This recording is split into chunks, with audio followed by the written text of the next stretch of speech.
I am awake. I have arrived. Hey.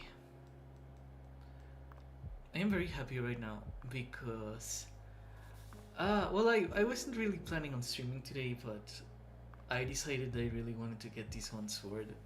I also want to finish this game before there's like the next DLC of Elden Ring, and that's very close to being there. So yeah, that's my goal, finishing the game.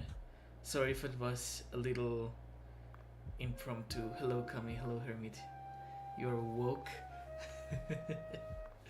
I have a story to tell you if you want to hear about that. Yeah.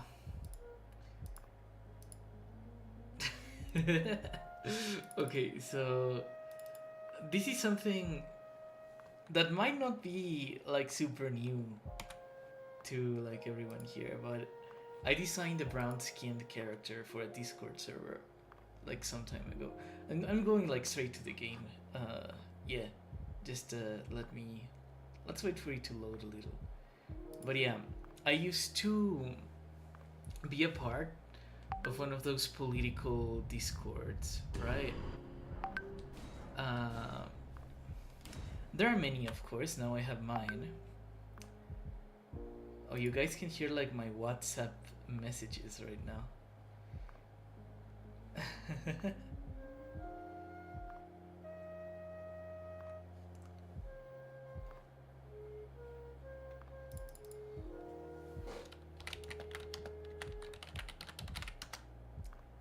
Bow, bow, bow, bow.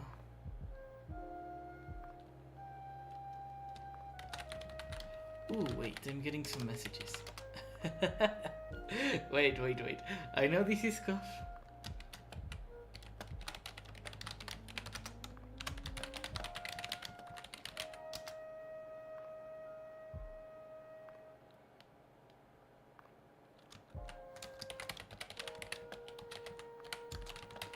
Ah.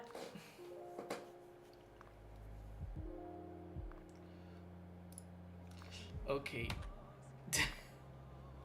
Well, I got some news. I might need to pause. I am going to continue streaming, but I'll pause. I'll pause. Yeah, just let me switch over to the screen. I'll show you guys the things that we're going to be doing.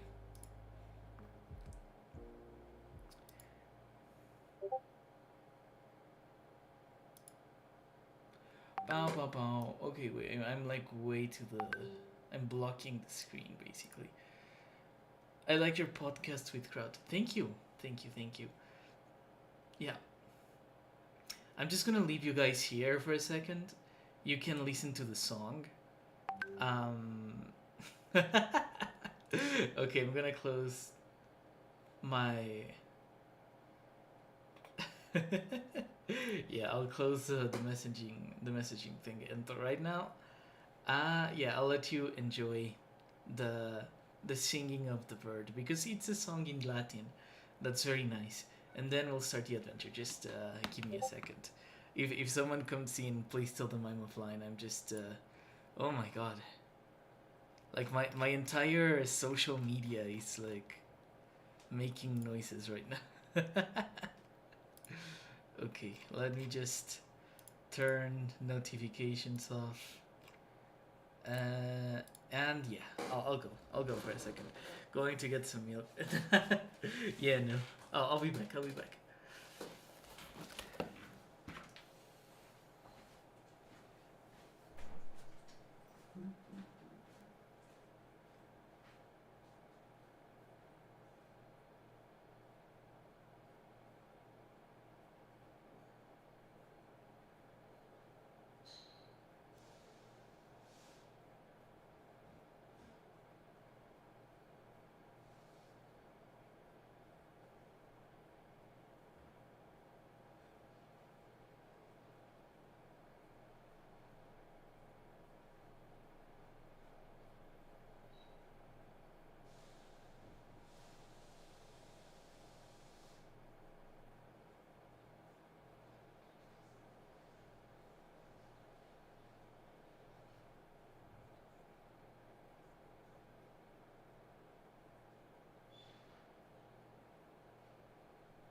Okay. I have returned. Can't believe Rob forgot about us. No, I have not forgotten about you. Here's the thing. I have a roommate, and yeah, basically, the home. She has like someone who's like guests over. Well, not exactly guests. It's the person that like owns the apartment, right? And she knows them like a lot better than I do. And she basically told me like, "Oh shit, bro, there are like dishes." Yeah. I'm going to go get a sword right now. I'm going to restructure like my whole build, but yeah, there were dishes that were undone, and she was like panicking because she told me like, you know, when this person is here, this is something we cannot do. Yeah. So I basically ran to like get the dishes through. Bow. Yeah. Now I forgot the stories that you wanted me to tell you. This is so sad. I guess you can remind me. Like, you can always remind me. Behind that door is the thing that we need. The Sword of Night and Flame. This is like the sword I'm using for the build. Yeah. Oh wait. I'm trapped. I've been trapped inside. Wait, maybe I can use like the dragon fire.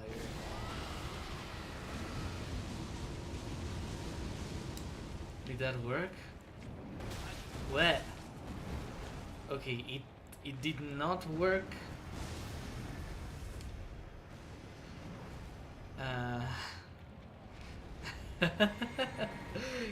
It's woman per cam. We belong in the kitchen.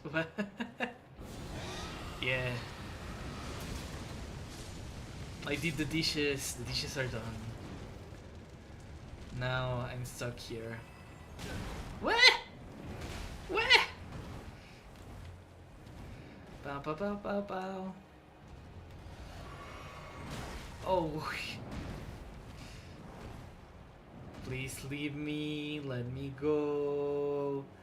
Oh wait, there was a 1v underground. Okay, this is not the way I'm supposed to go. I'm pretty sure this is not... Yeah, this is not like anything I recognize. I don't even recognize this from like previous games I've played. Who are you? Oh, it's an Albinoric. Oh, you're aggressive. I didn't want to do anything to you, but... You know... Those people are oppressed. I honestly... Blech. Yeah. And Ravi's part, senora. Yeah, I have to do that for now.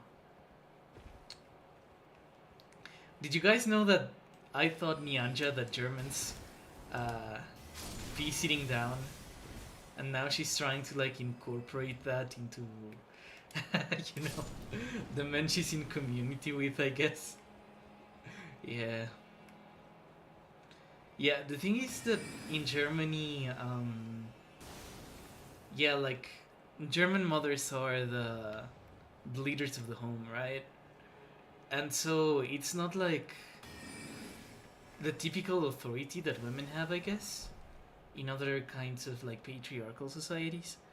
It's an authority of, you know, since I own the home, you know, since the home is like my realm of authority, you are not going to like subvert things in such a way that makes it uncomfortable to me. I know this is cultural difference we keep having, but I want you to know that I love you even if I insist, and I'm willing to listen like my father never did. Yeah, no worries. I love you too, and I hope you can like, yeah. I know you understand. Thou. Yeah.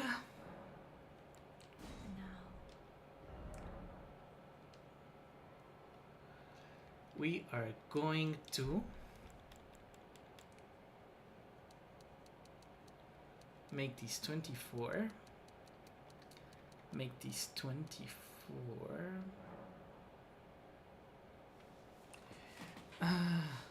You always be sitting down? What? I don't even enjoy eating, so I cook out of necessity alone. I see. Yeah.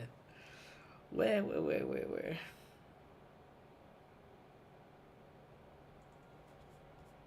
What's going on? Wait, I need to delete, like... I'm reading chat on a second screen, and right now the second screen is being funky.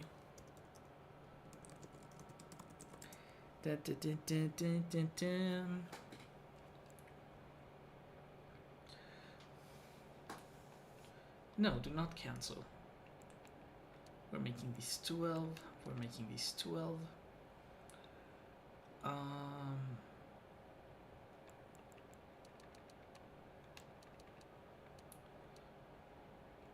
18, 18, 18, and the rest can go into faith. Yeah.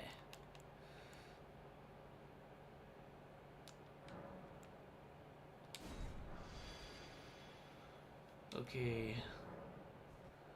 My stats are restacked. But that means I can change my weapon for the chosen weapon. Okay. Yeah, okay, I got it.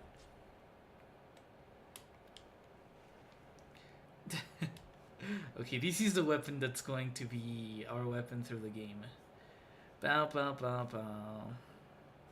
Dude, I'm sorry, I feel super guilty to delegate. I'm new at this, I'm new at speaking up, and I feel like I'm automatically rude for asking for things to go my way, so please, sorry if I suck at it. No, you're fine, you're fine. Even if you did, it would be, like, okay. In all of the marriages in my family, I know the wife is in charge. Huh. Yeah, that's nice, I guess.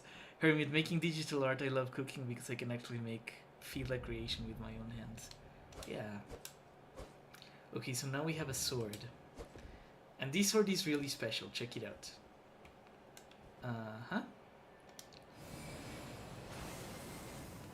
We have a beam.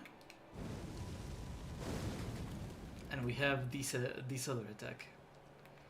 So now...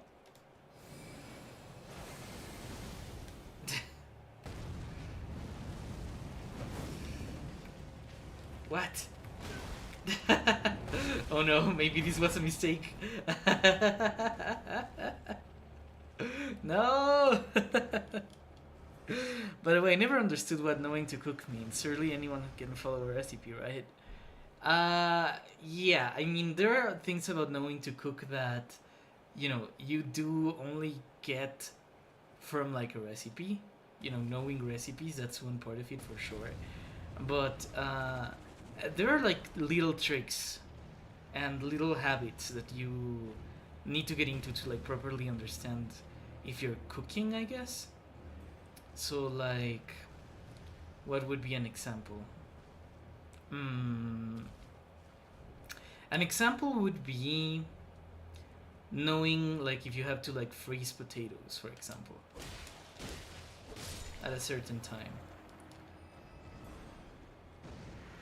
Where? Yeah, like freezing potatoes. Do you know how to boil water? Do you know how to make sure that oil does not overheat? Do you know... Yeah, like all those little things. Dun, dun, dun, dun. Panya always seems really nice. She is really nice, yeah. I'd have no problem with having the wife be in charge. I'd probably even prefer it. Okay. Well... I am not sure. I think that in any relationship, if you do not delegate authority, like, in an equitable way, I don't love that. Bow, bow, bow. Yeah.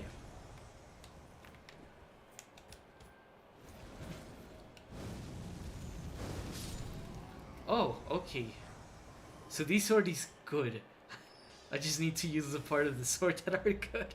I want to be the wife in charge, but I don't want to marry. Damn. This is what the liberals want. So sad.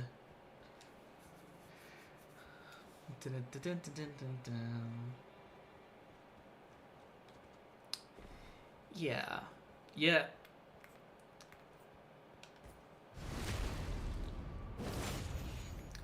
I think that's just like my general impression, I guess. I believe relationships should be equitable. But I will admit, though, I will admit that it is a lot more common for women to be like unfairly burdened with, you know, the little stupid tasks of the home and things like that. So oftentimes it doesn't even, it isn't even the case that like girls have like authority.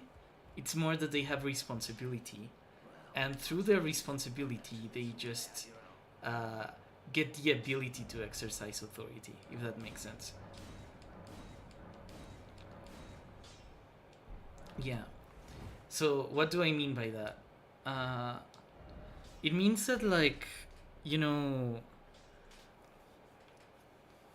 yeah, if you're the person who in short like manages the home, then you are in charge of, you know, it's your authority to like manage everything within it, right? It's you who sets the agenda in a lot of ways, and that is responsibility, but responsibility always begets authority, and that's basically what happens. You know, like it's not that. I guess the term is pigeonholed, right? Like when you get pigeonholed into something instead of like choosing it. Yeah, that kind of thing. Oh, nice.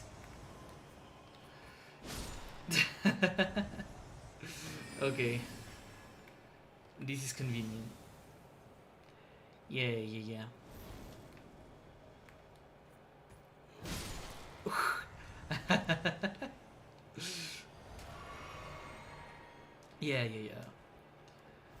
Hey bro, I wanted my name to be pronounced with a Mexican J, but should I change it to H?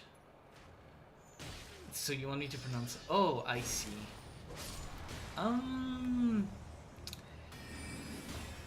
I read it in the way that Slavs pronounce it, because your name is Slavic. Okay. Wait.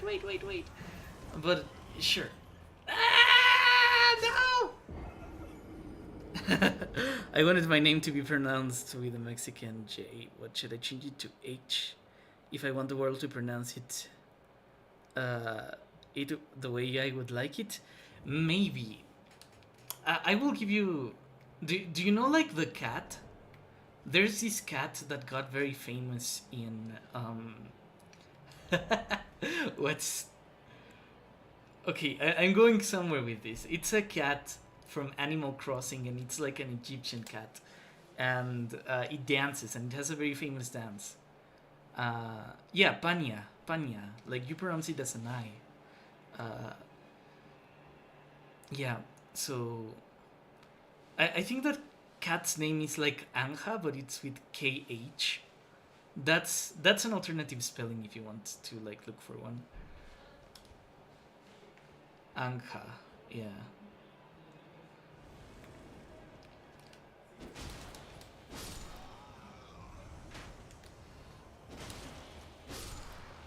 But if I didn't know, I think it is the English J, like Anja. Yeah, maybe.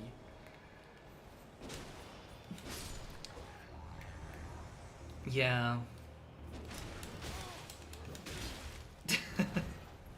There's like this guy who was like an African American social scientist whose name was W.E.B. Du Bois. He's like incredibly intelligent, right? But his last name is French, but he didn't like it when people pronounce it the French way. So it's Dubois. You know, the way you pronounce his name, if you're saying it correctly, it's Dubois. But he insisted, like, you know, I'm an American. please pronounce it like Du Bois. And yeah, I find it a little upsetting. But it's whatever, you know. People are entitled to like have their own name. Mm-hmm.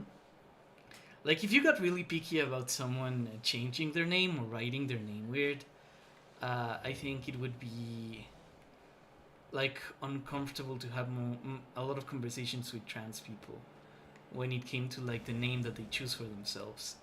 Like in general, you would have to have very complicated conversations about the way that you name yourself. What's the name of this thing? I forget. Wait.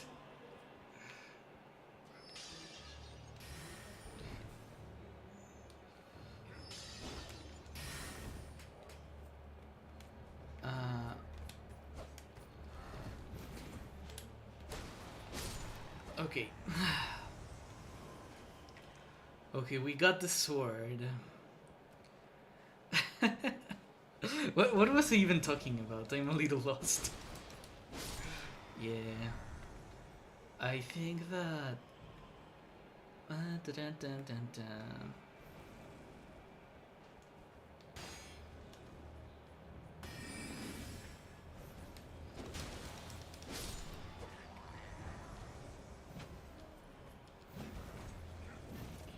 Oh, there are so many of them. Fuck. I think I'm gonna have to retreat. I'm gonna have to do like a tactical retreat.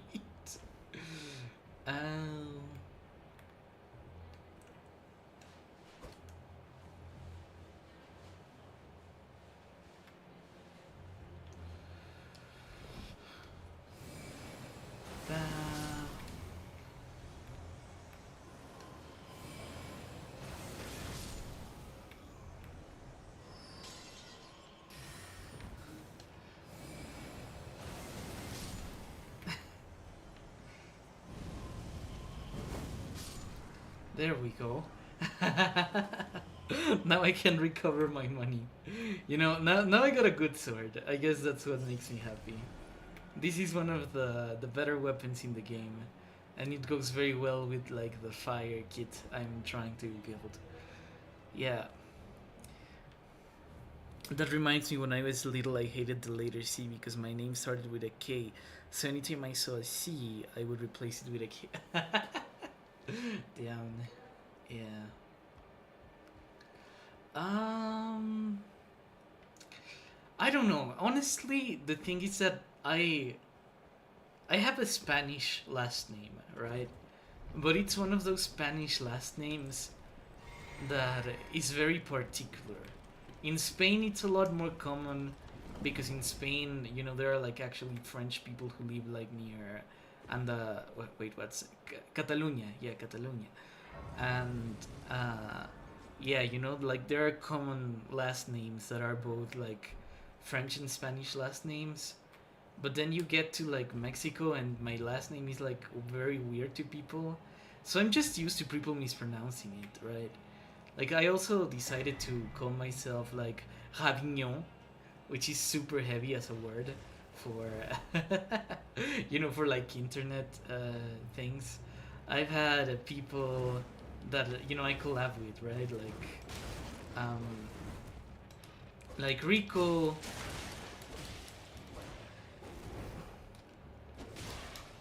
Bam.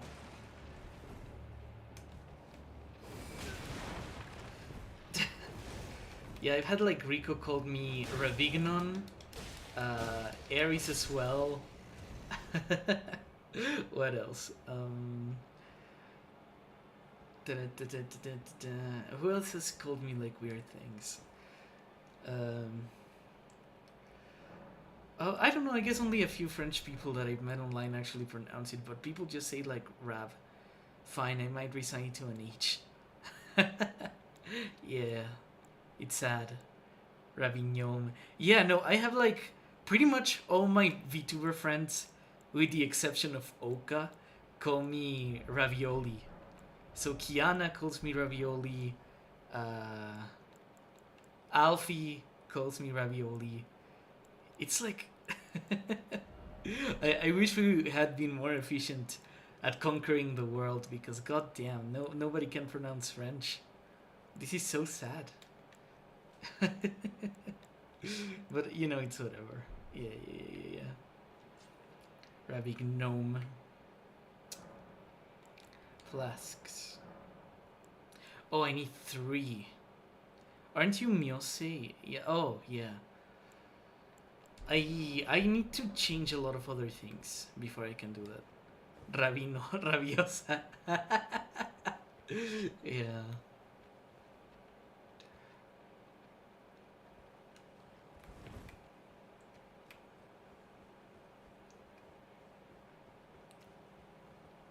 Rabiosa like that Shakira song. Yeah. Shakira recently got like arrested for tax evasion. I was very surprised when I heard that. I didn't know that she was like in trouble because of taxes. But you know, the moment I found that about that, I found her like a lot more relatable, honestly.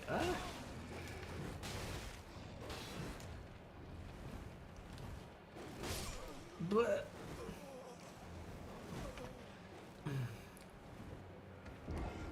damn.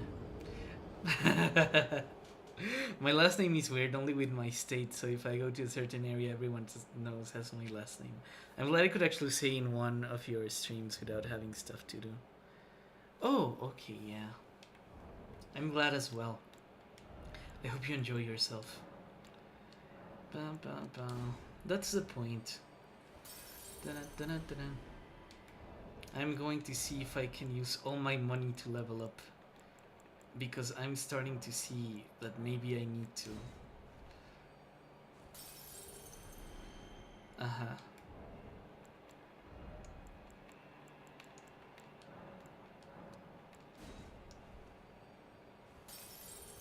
$6,000, that's still not enough.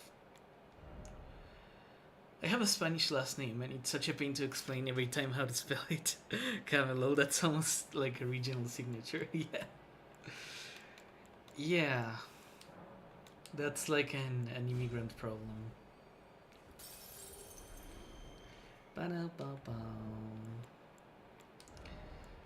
Okay, we're spending like all the money that we have and we're just going up like 1 level.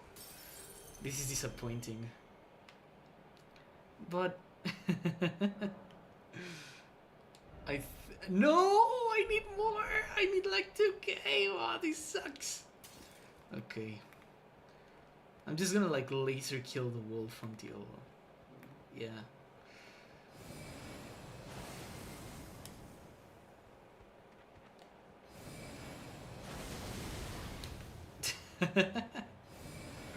Stab. There we go. How much was that? Not a lot.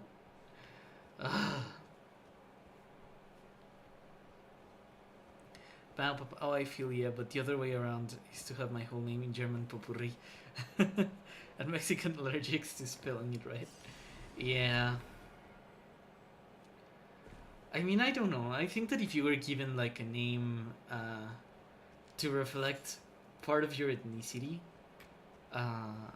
that's probably like a good thing to have, right? You know, in the United States for a long time, it was very illegal to give black people like certain names. You know, they punished that with the law. So honestly, I think it's fine to be sensitive to that kind of fact. Oh wait, 4,000. Oh yeah, right. I will go to my college and will be like, oh no, another one with that last name. Rabiosa, how do you say trabalenguas? Tongue twister. Tongue twister, yeah. Oh no, wizards.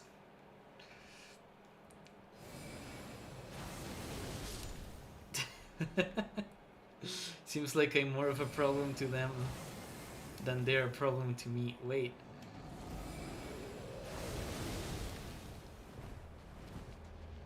Okay, I have to stand back because that Titan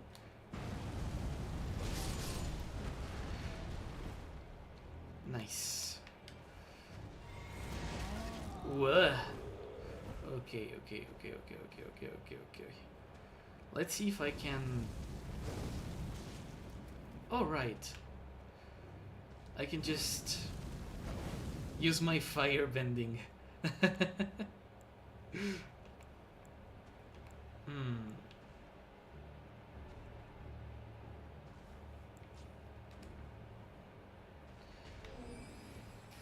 Oh, you're a magical troll, I see.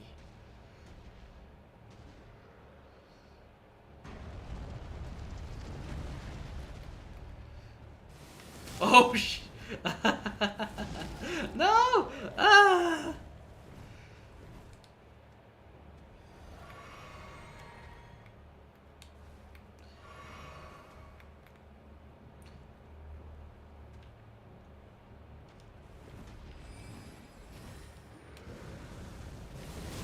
Wait!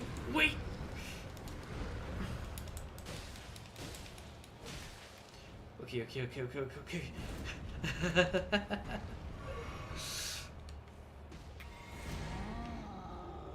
Dun-dun-dun-dun-dun.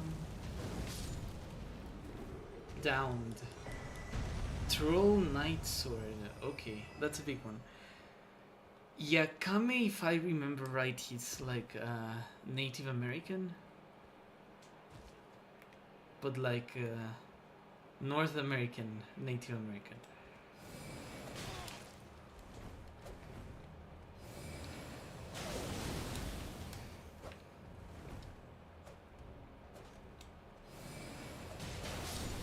Okay.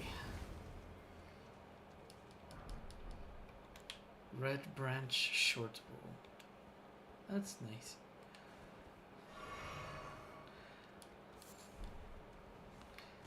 Wait, what? Some dude fell from the sky.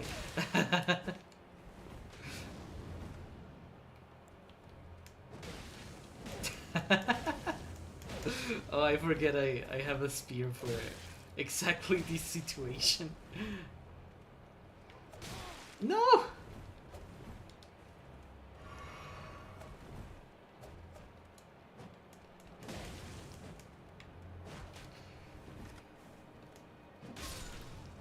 There we go. Okay. Oh, I know what this is. Ah, this is like a bad situation to be in with the weapons that I have. You're probably right, Hermit Kame. Wow, that's kind of a lot to be proud of. Yeah. Loretta.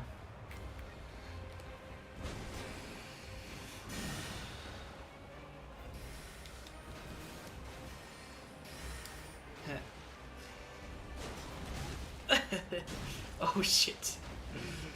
I can't really make a lot of mistakes here. But yeah. I'm Polish Nicaraguan, which is so rare you could probably dox me based off that alone. Yeah. Steak of America. Let's see how like ahead the steak gets us. Because I don't think it'll be too much. Oh. Wait, no, it was actually like quite significant. We're like right at the door.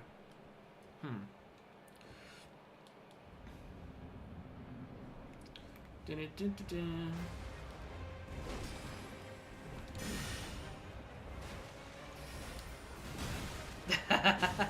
Oh fuck. Spear and horse, the worst combination.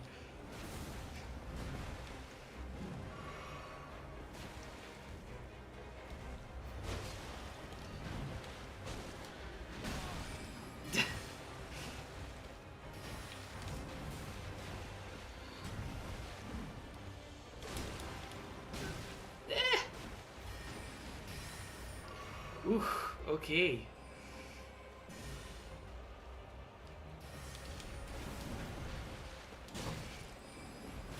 Wait.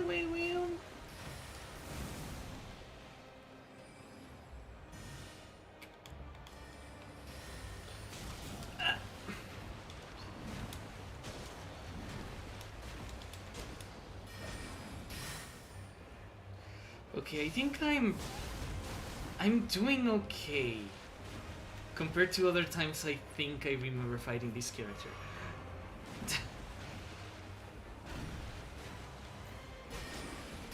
Oh, okay, okay, okay. Ah!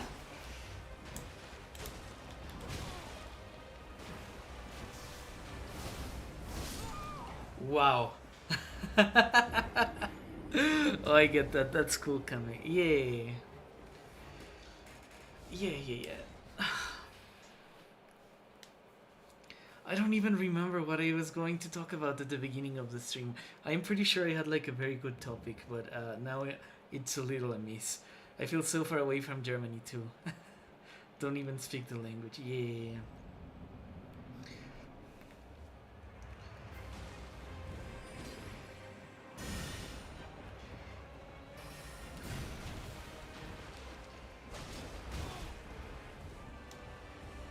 Bow, bow, bow, bow.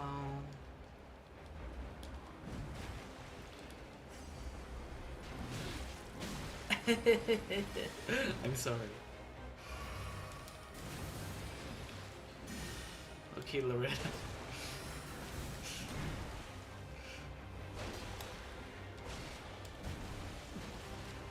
Oh, the horse kicked me? That's... I'm not gonna say that's trash, but that's like a well-designed attack. I mean, it's trash for me, but it's like smart design. What? Oh no! I kind of enjoy Native American mythology. It's just way too much that I am almost a fangirl about them. I am so individualistic and wired. I don't feel much of a connection to my family. And drawing them for Quebec was an honor for me. Ooh, I'm glad you feel that way about that series. Yeah. You sound like one of us, internet outcasts versus Kami. Yeah. Ooh. She packs so much punch per hit.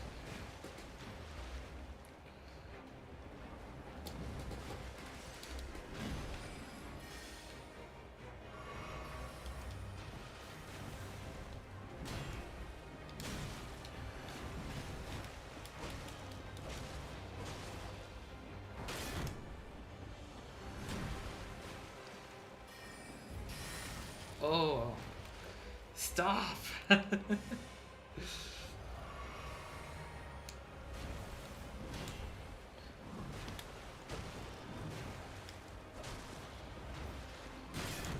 No, no! Okay.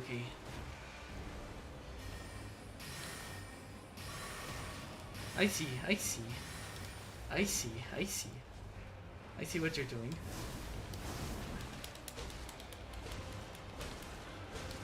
You're second facing me right now at full HP. You know I'm powerful. Okay. Pow, pow, pow, pow.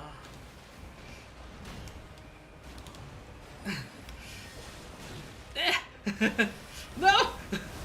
Okay. Ooh.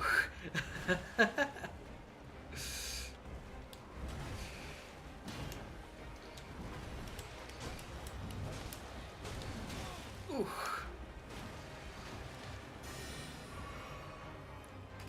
What are you doing? Oh, I see. Yeah, that's fine. Oh, I remember that.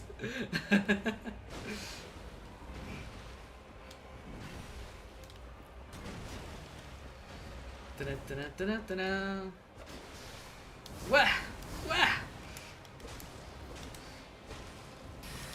Whoa! Okay. I'm just gonna charge up because I know that this is probably going to be... Oh! Damn.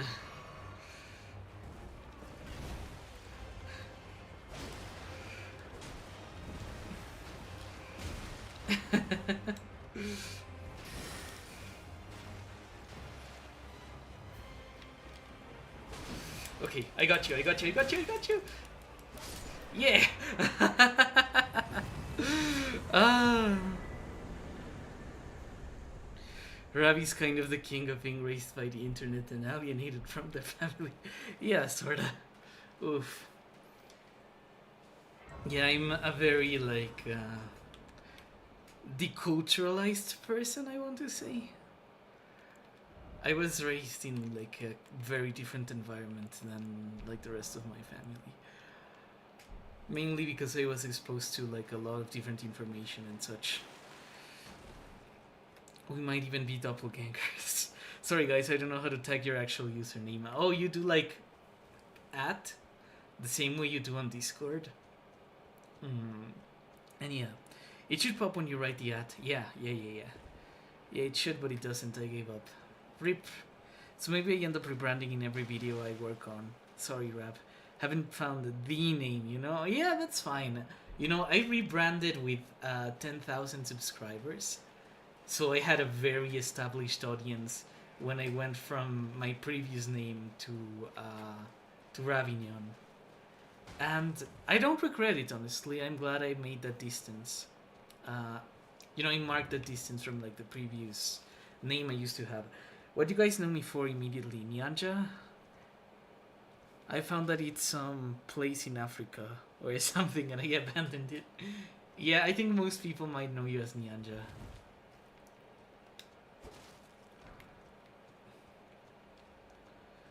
Bum, bum, bum.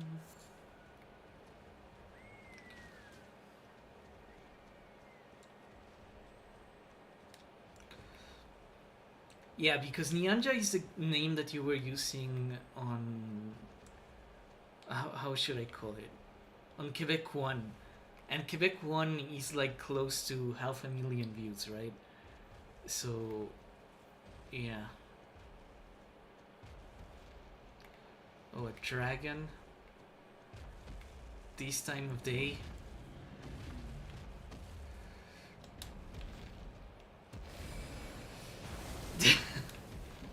Oh, I see.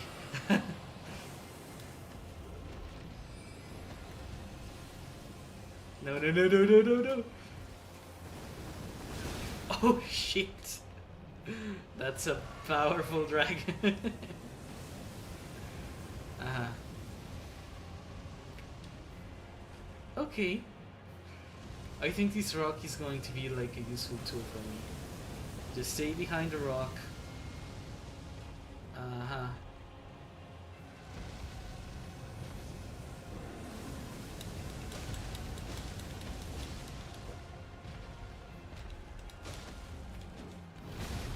Ah, I forgot those things do that.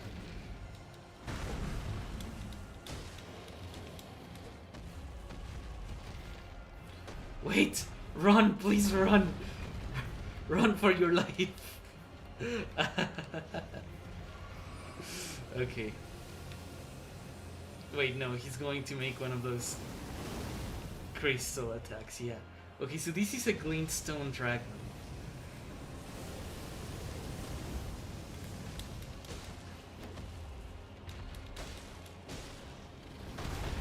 Ooh.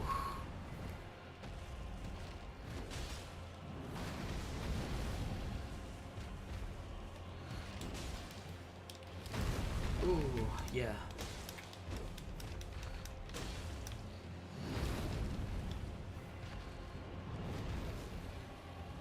I see. I see what you're doing. No! Whoa! Where is it? I lost it. I lost the dragon. Oh, there you are.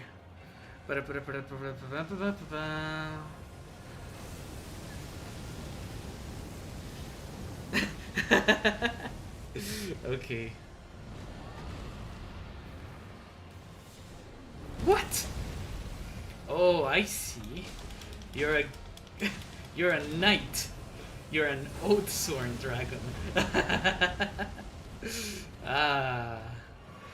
You guys are the worst.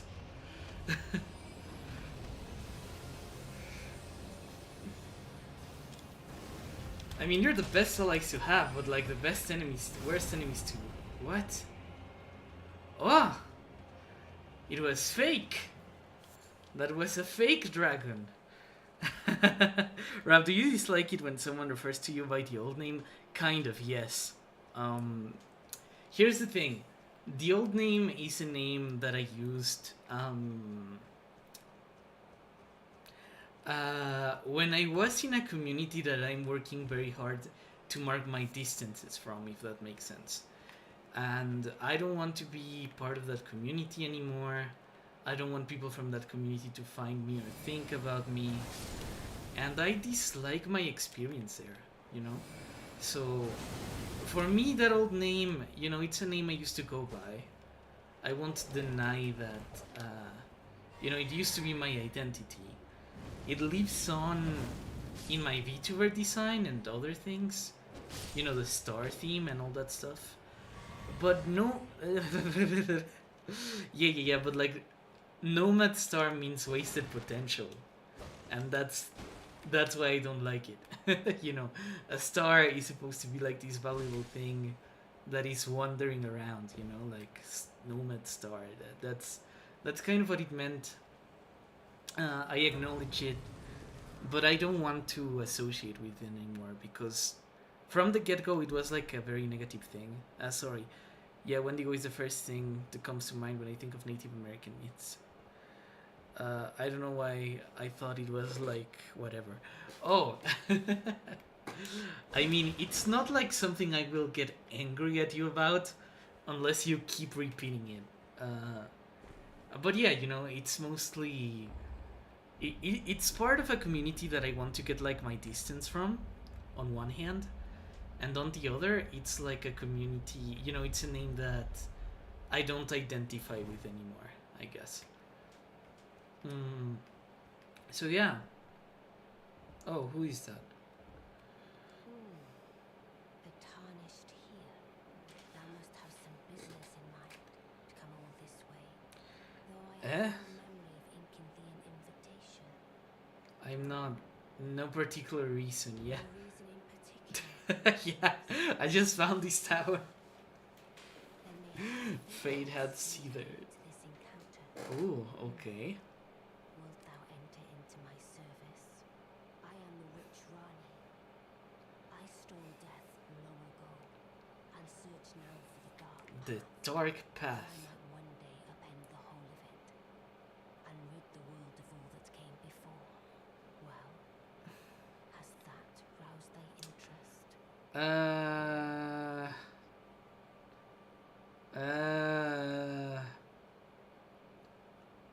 Sure. I see. A choice well made. Thou art a rare sword. Not many would have accepted the offer. Yeah, sure, you phrased it like Always must terribly. choose under my command. Anticipate good work from thee.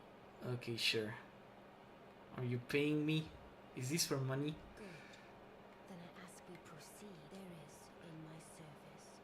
I've had some bad experiences from white witches. By the name of Blythe. I would have thee join him in searching for the hidden treasure of Nokron, the Eternal City. I have called for Blythe to take it below. Take from him the particulars.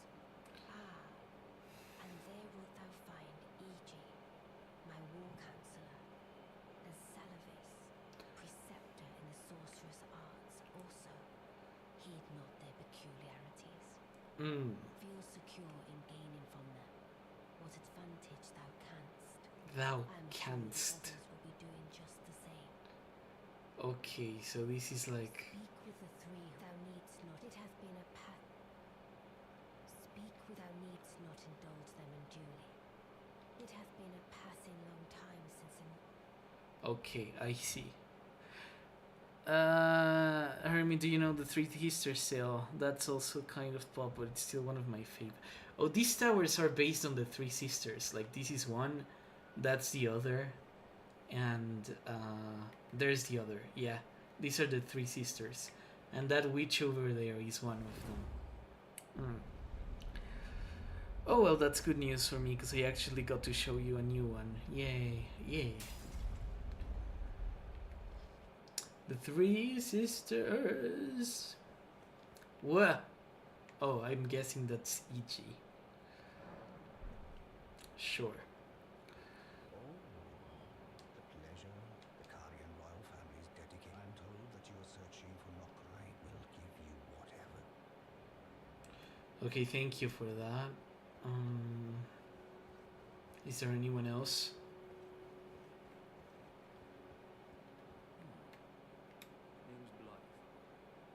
Oh yeah, this is like the guy that all the furry girls kind of like.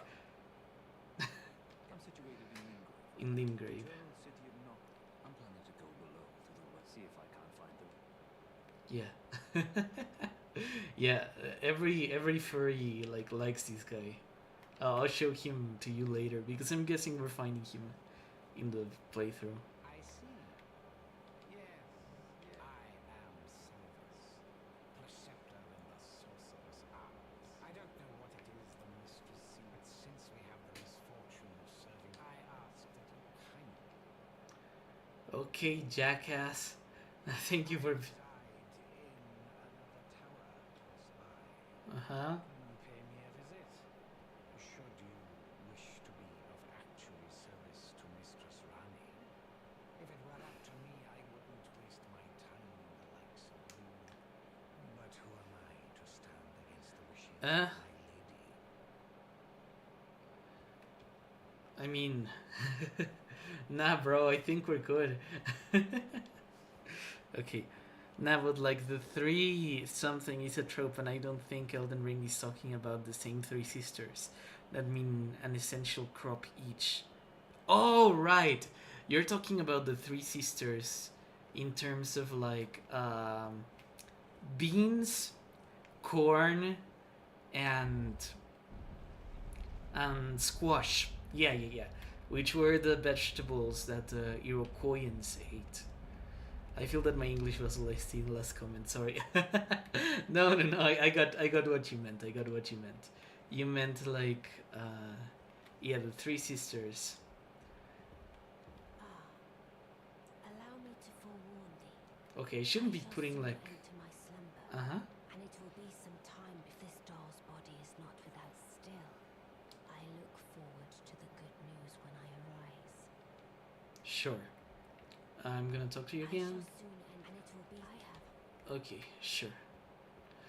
Alright. Yeah, pumpkin, corn, yeah, and beans. Yeah, those were like the three staples of the Iroquoian diet. Yeah, but I think that the kind of Native American that Kame is not Iroquoian. Yeah, Iroquoians are like a northeastern thing. He's more like central. Yeah. Plains. Are you guys mean? We just signed a deal to serve the same person. Dumbass wolves. Why are you doing this to me? Take that. Okay. Well, I am going to. Well, now that I have the sword, there are a couple of things I could do.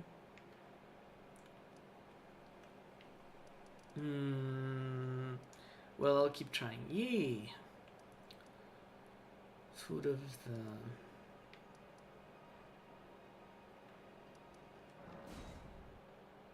Okay, I think there's a guy over here that will sell me items to improve my weapons. Okay, yeah, there you are. There's the giant. Greetings. About Nokron. I take it you've heard of the Eternal. It has a twin. After years of expedition by going underground through the well in the mistwood of Limbo, you can see Nokron up above. Only we failed lives made a good go of it, to be honest. Okay, thank you for that. Rani's mother, Queen Renala, approved of him, and they played like siblings from childhood. They were always happy to have me tag along. When Lady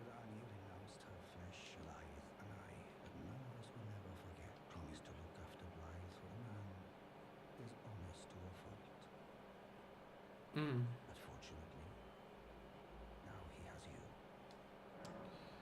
you. Okay, let's see. What do you have to sell? All of these sucks. Yeah, I can't use any of these things, sadly.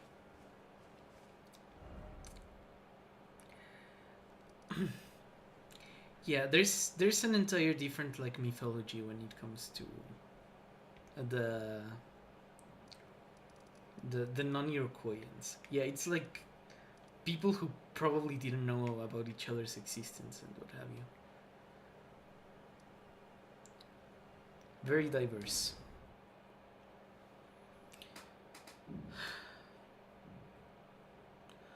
I remember I was telling you about an indie game I was working on. So while I resigned, it turned out to be too big of a project for me. Ah, I see. Yeah, I felt like that with some of my videos sometimes. There's definitely a couple of videos that I've written and laid out that I'm not sure if I'll ever be able to finish. But you know, you need to be proud of the things you do and also of the things that you don't do. And if you're happy like taking some distance from a project that felt like it was more of a drain than something that brought you value, then honestly that's fine, you know? Wait.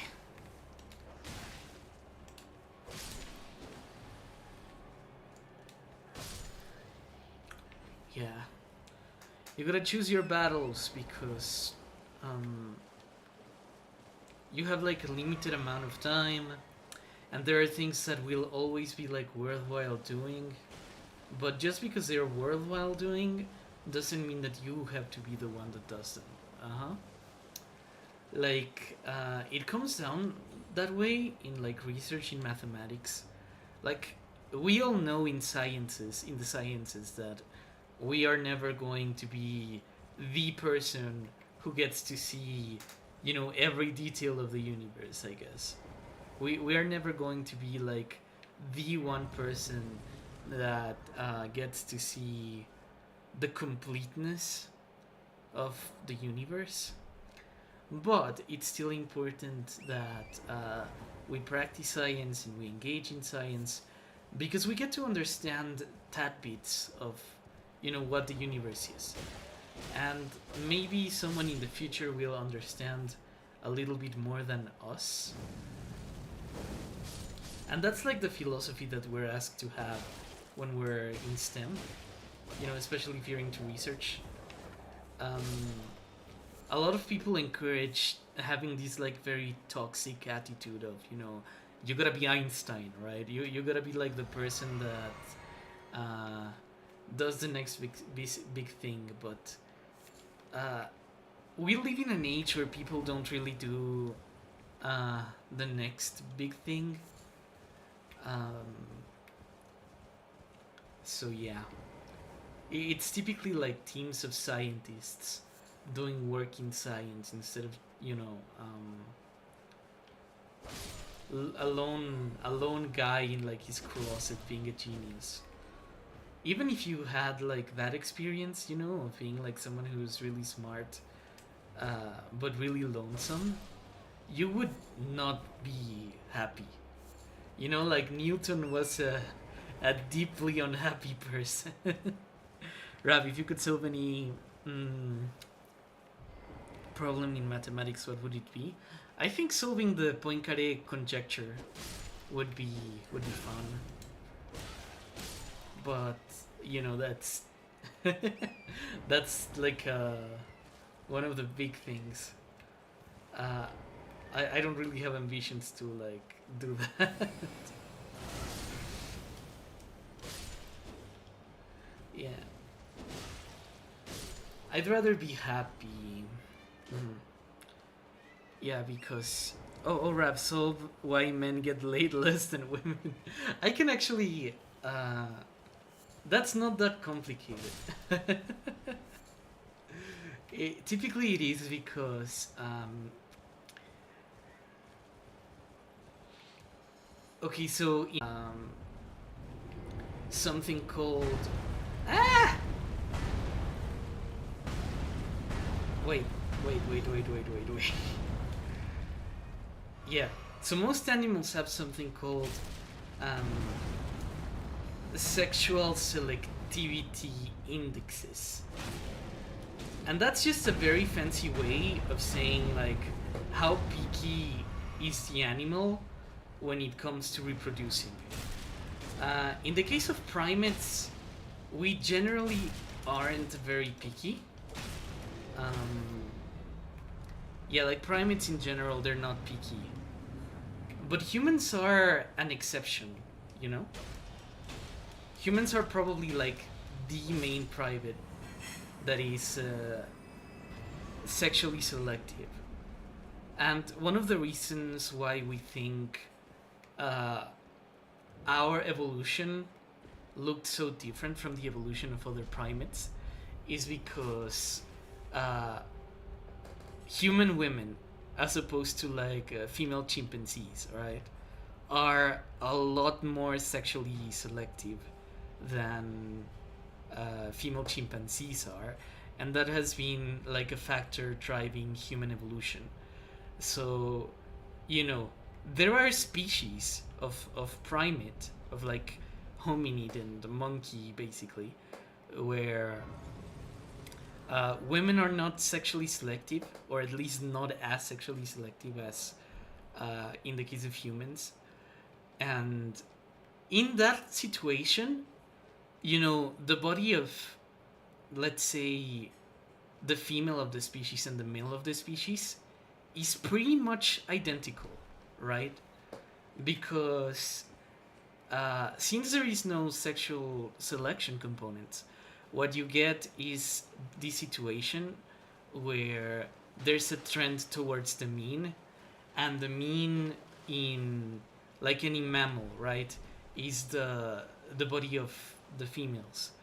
So yeah, you know, the less sexually selective an animal is, the more the bodies of men and women in the animal look similar, right?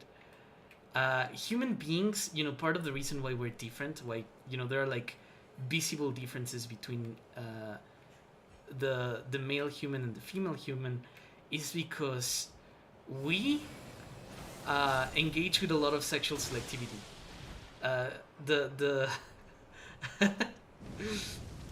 I mean, yeah. Like, women don't just go around reproducing with like any average member of the species. I guess they actually like pick and choose who they go with, and that helps create like this ecological environment where, you know, there are factors that make you more likely to be chosen. So, for example, that's when you start to see like physical differences between men and women, right? Because women impose sexual selections, you know, criteria of sexual selection, and then the men that impose, you know, that meet the most of those criteria, start creating their own criteria.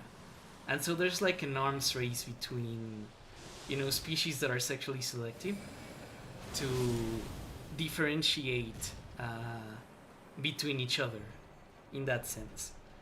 So yeah, it's like normal.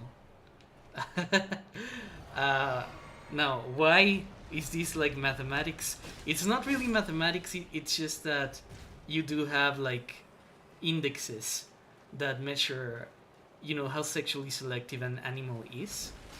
And yeah, humans are, they're not super selective, honestly, compared to like other birds. For example, there are birds that pick one partner for their entire life, and then they stay with that partner, and when the partner dies, they die of sadness. That's something that's like on the high end of selectivity.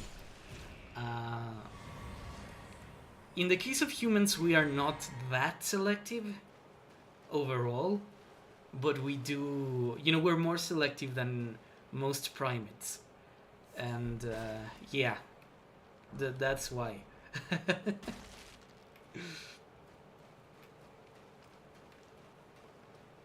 Yeah. I don't even know where I am right now.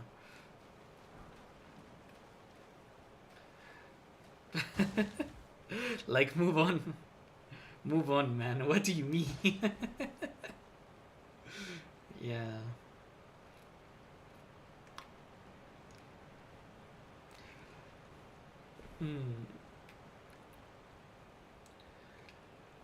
Even then, though, I have to underline that humans don't really behave like, you know, they don't behave like uh, animals in reproductive competition, right?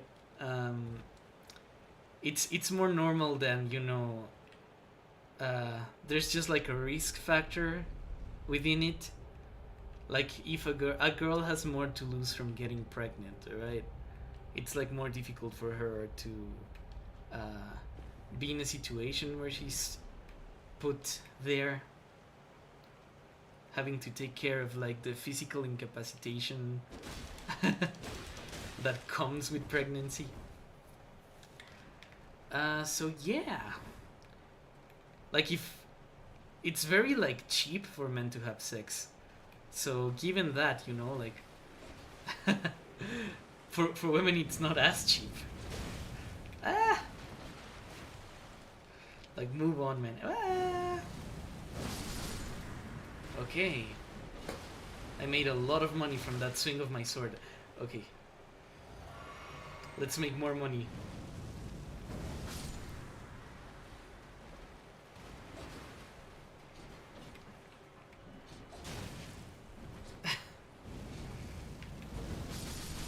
Whoa.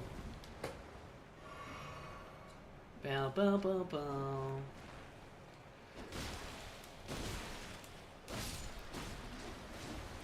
Bow, bow, bow. I feel like I'm more drawn to career success and relationship success. Yeah, a lot of people are like that. You know, like, human beings are not motivated by the things that motivate animals, I guess. We're a lot more complex. And that's something that a lot of the like manosphere people don't really understand, right? They think we're all like, you know, that you can't be happy if you don't have a relationship. And like, of course you can, right? Like, human beings are not like animals. Um, we can do a lot of other things asides reproducing, and in general what you see is that the freer people are, the less they have children. so yeah, it's kind of concerning, honestly, because there will reach a point eventually, probably, where everyone has like the choice to have kids, and most people will choose like not to, because of like economic concerns. Like, if the world continue, you know, if market trends continue as they do, that's probably something that will happen at some point. You know, people not having kids because it's expensive, and then humans just like going extinct because of, you know, we can't afford to reproduce or something like that. This is why I'm like a socialist in part. I don't think that yeah, the way we're doing things right now is stable. Yeah, something needs to change, because at least in my experience, people my age tell me that they'd be interested in having a family, but they don't really want to get into like the nitty gritty of affording it, right? Yeah, me. What do you have to sell? All of this is kind of mid, honestly. I'll just take the crafting recipes, why not?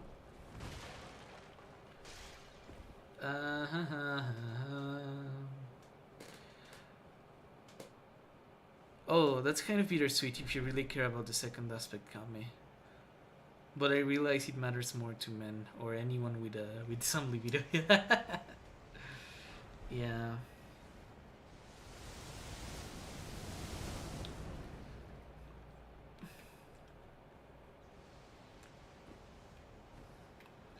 Bow bow bow bow bow.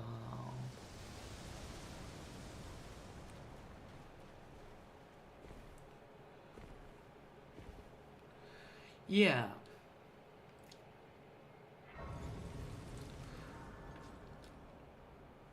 Yeah, oddly enough, like the most sexually selective animal on Earth is like not the human, it's the bird. Well, not the bird, but like types of birds, I guess. Yeah. Wait. Yeah. Nice. I am going to kill it now. I'll try to get through this area. I care about relationships now than I did before, but I had a time where I did not care about any and actively burned any bridges to farm them, but not today. Oof, okay. Parrots pair up for life. Yeah. And if like a parrot... There are some birds that like if their partner dies, they just die of sadness afterwards. Whereas human beings, you know, generally human beings can move on. They are... There's a word for it. I forget the word right now, but it's like they're monogamous, but they're like monogamous serially. You know, they hold one partner at a time, but that partner that they hold is like one in a series of partners that they hold at a time, I guess. Although still most of my dreams are not about success, just being able to make something I'm proud of. Yeah. That's good. Yeah, parrots pair for life and then they die of sadness when the other parrot dies, and it's depressing. Full dragon, surrender your strength. Let me feast on your heart. Oh, I know where we are. We're very close to the Church of Dragon Communion, I think it's called. That's a place where you get more powerful dragon magic. And I really want that. I think I should have more powerful dragon magic. Oh, okay, wait, no. Down.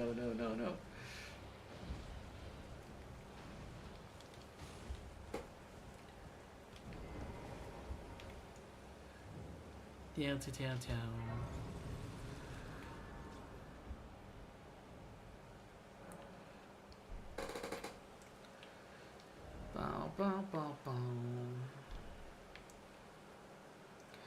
Yeah. I'm not a biologist, I should say. So, you know, if you're looking for scientific commentary on this kind of thing, there are probably people who are, you know, better able to give you this information. But I studied statistics with a lot of examples of birds. You know, I had a semester in university where everything I did was just do statistics on birds. And yeah, there's like things that stay with you, I guess. And yeah.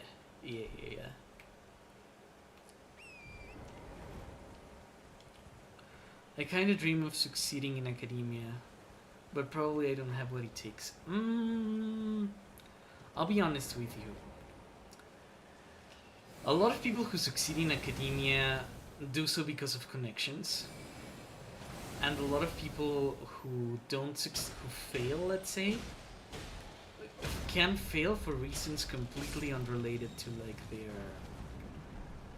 their actual talent. But it's always good to try, because you never know if if it's like a worthwhile thing, I guess. You'll never know if it's for you, if it's the kind of environment that you can function in until you try. Oh no. Yeah, so I like encourage you to try. Why not? I know you're someone to get it sooner than you realize. You got passion and you care for things. Just be patient and compassionate with yourself. Yeah. Yeah. That's the thing, though. There are certainly ways right now, like in every single field that you can think of, where your work can contribute to your success.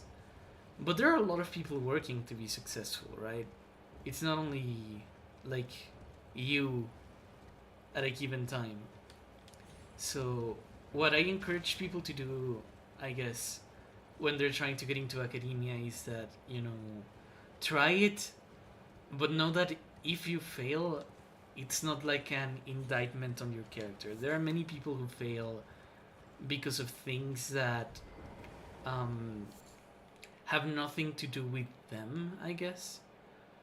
It's kind of like rejection, if that makes sense, There are a lot of reasons why a romantic partner could reject you that have nothing to do with you. It could be like, oh, it's not the right time, or oh, I have other priorities in my life right now. There are other things that need my attention.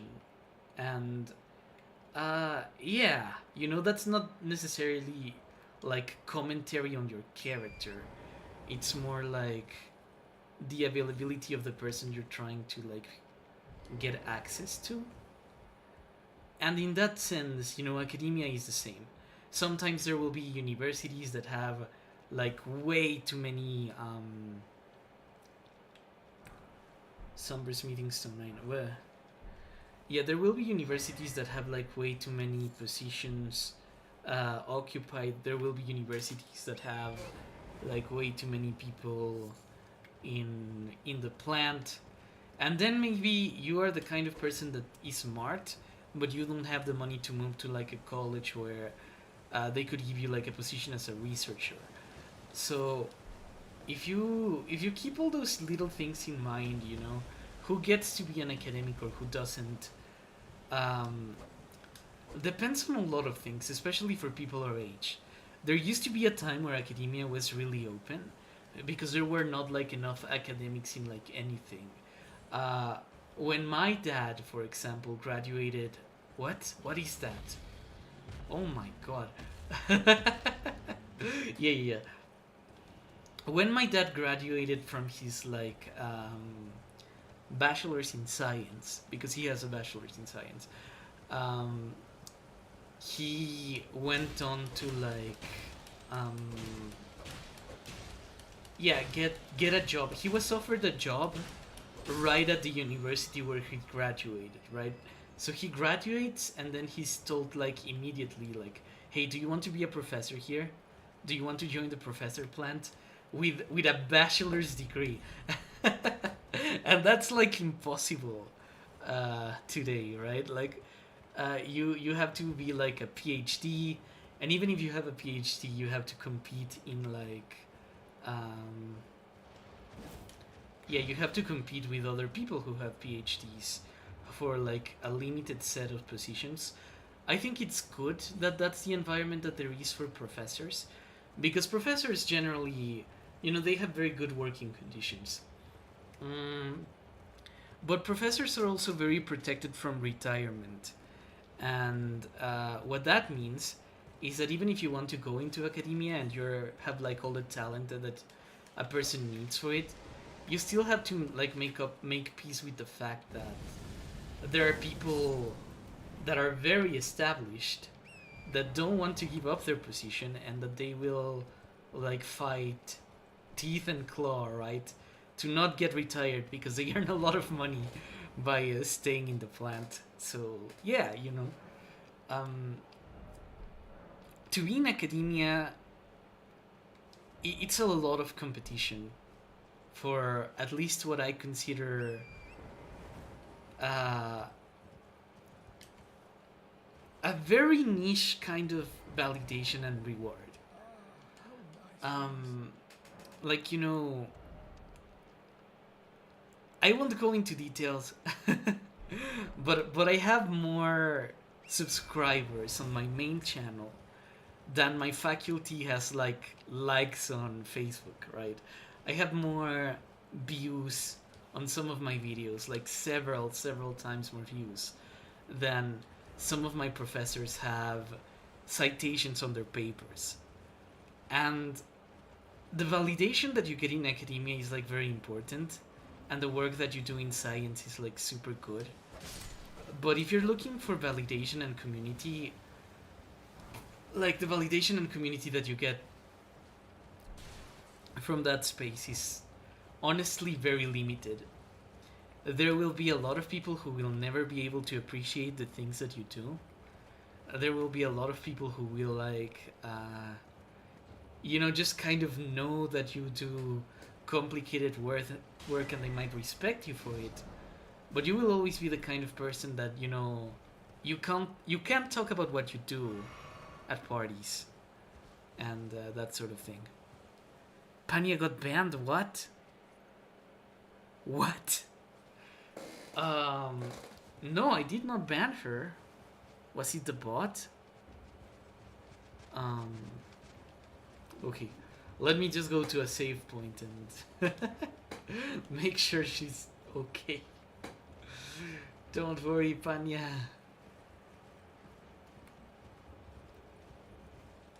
Yeah. I don't know what happened. Okay, let me...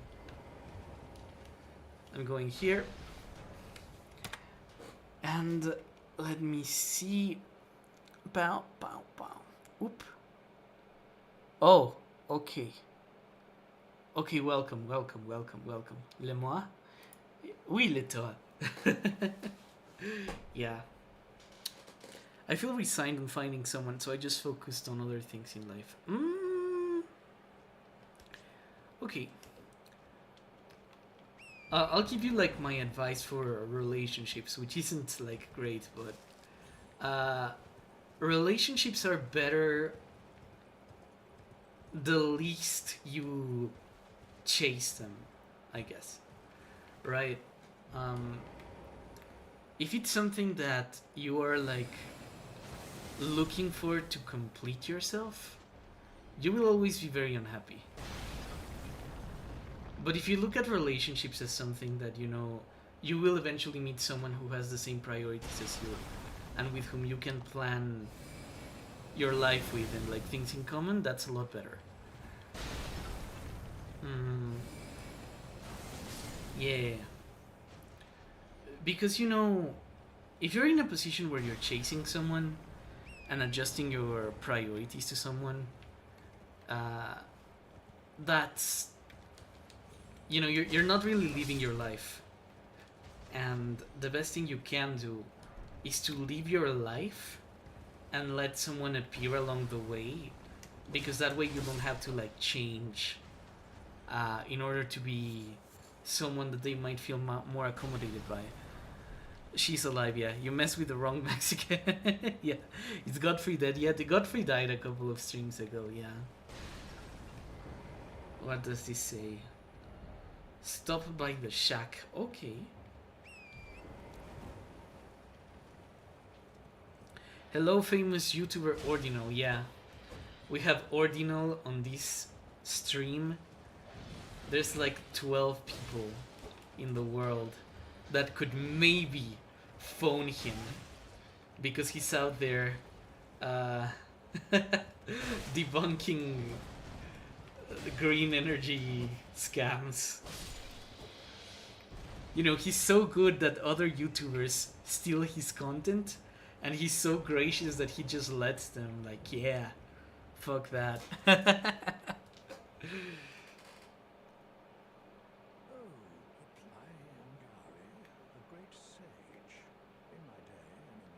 Uh-huh. To ask a favor when one of your ilk was strapping you tarnished, able to cranked fret. Should you accept, I will teach you the secret. Uh-huh. The Lord will I need your help. Her name is resting at the church atop the cliff. Uh-huh. When the herb tree flourished, even the demigods got nuisance. The rest seek the deep scarlet swamp of ELDEN RING, made from unalloyed gold. Okay, we need a needle. And I need to give, like, the girl the needle so she punctures herself. Okay. Celia. Ah! Okay, this place is inhabited by ghosts.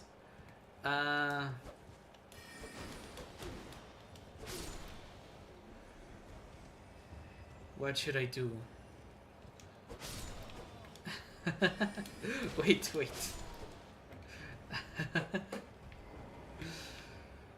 They call me the ninja of science videos, or ninja the ordinal of gaming. Yeah, like every science video from like the mainstream channels has been written by this guy. They just don't credit him. It's so sad, bro. There's so much plagiarism on YouTube. You know what? One thing I'm happy about is that H Bomber guy, who is like a very big YouTuber, recently took a very strong stance on plagiarism. And I think that when it comes to video essayists, like 50, well, maybe not 50, but 2024, there's going to be a lot of demand for citations, a lot of demand for doing things like the right way, and I think that's going to be good for YouTube, because generally just having like good citation standards is good for any community, right? And yeah, I think that's where we're going in the next couple of years. YouTube with citations among video essayists. I hope that works. I've been trying to do like better and better citations for quite a while now, actually. And I'm glad that this is now something that people are trying to take seriously, because when I was doing citations, you know, I'm one of the few channels, I think, in history YouTube that talks about the books that they cite, at least in some, at least a superficial way. But now there's going to be demand for going beyond superficiality. And yeah, I'm trying to improve the way I cite my sources as well. My first idea was to take the my first idea was to make videos, you know, to just list the sources. Then for the Quebec series, I decided to actually just make a video discussing the sources. But now I am going to basically publish the essays, right? A seal was broken in town somewhere. Yeah, I am going to publish the script of the videos, because I've heard that there are people who like to read the transcriptions. And you know, there's a lot of people on YouTube, right? Like in ContraPoints, in the ContraPoints channel, that they don't really like to sit down for like an hour and watch the video. They're like BC liberals, I guess. So what they do instead is that they read the transcripts. But here's the thing, ContraPoints does not do citations on her transcripts. And I think that if you're publishing your transcripts, that's a very good opportunity to add like your sources and citations. So that's what I'm going to be doing right now. I am going to publish the transcripts of my videos, and then the transcripts will have citations, which I hope improves things a little as far as standards go. Yeah. Can I steal your Quebec videos? You can try. I will strike you. I already stroke like one of those React channels that was, you know, they watched the Quebec series and they were just like, damn, bro.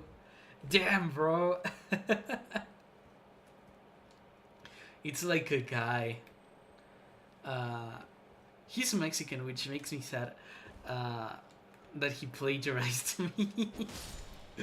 You know, I don't know. It's like when someone who you know is like, you know, that has the same background as you and knows the struggle, right? If they come to you and do something like that, it's like, bro. Yeah. If it was one of those like what T-Bag and I used to call the ball kids, which are basically just like children who are very enthusiastic about pole and pole for some reason. If it was that kind of person, I wouldn't mind as much because I know that they're just like overly enthusiastic. But there are people who I do care, and if you're like a Mexican and you're plagiarizing me, I'm gonna be mad. Wait, did someone steal you? Oh, they didn't steal like ideas, right? It was flat out a React channel. Yeah, it was a React channel making like they react to the Quebec series and all they say is like, that's crazy bro. That's crazy bro. And I'm like, dude.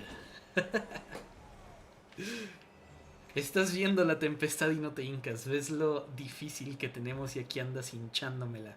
Ah, vete a la verga. Yeah. My scripts are a giant mass of random sentences and bullet points. Then I slowly write out into video. I see. Yeah.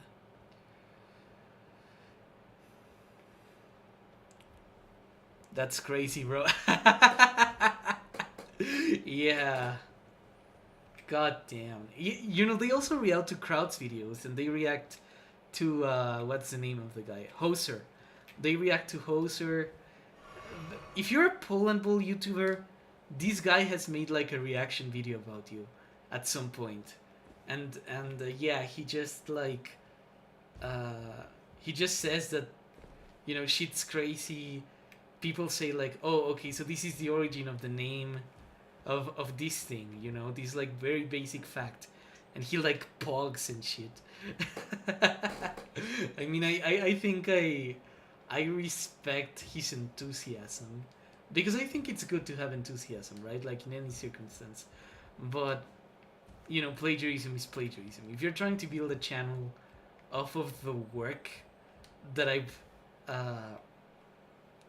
I've worked very hard to like do and get people to do, then yeah. Then I don't care about all like my nationalism. I will not allow you to like do that. Oh, sad. I think it's not obvious that you're Mexican, not explicit enough to inspire compatriotismo. Oh, I see. Yeah, I guess I don't talk about it very much, but I am... I don't know, I'm one of those diversity people, I guess. I'm what... You know, in a few years, when everyone has like a very diverse background and everyone has like... yeah, like these international identities because they travel and you know, they have family all over the world and things like that. I think more people will look like me than people look like me. It's just that I guess I'm early to the race, which is bad in some ways. So yeah. Primera vez que hablas español. He hablado español en otras ocasiones, pero sí, es algo que hago. Actually, those guys are why I add that little warning to the beginning of my videos telling them that they'll get DMCA'd. Yeah. Yeah, please do that. Please do that. Oh my god.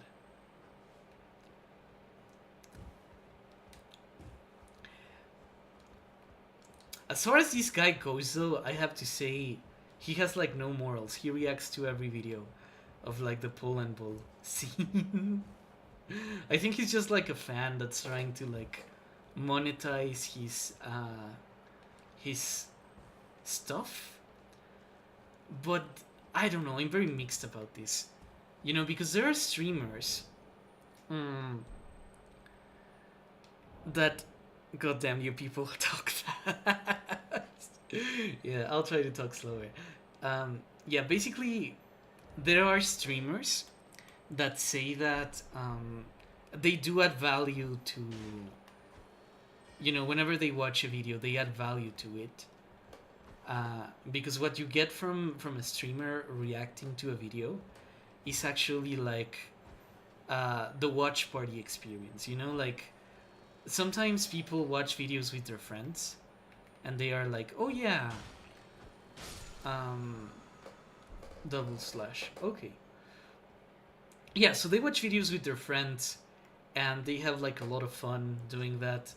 And streamers argue that watching videos that they didn't make and just playing them, but playing them while someone else is watching them while they play them,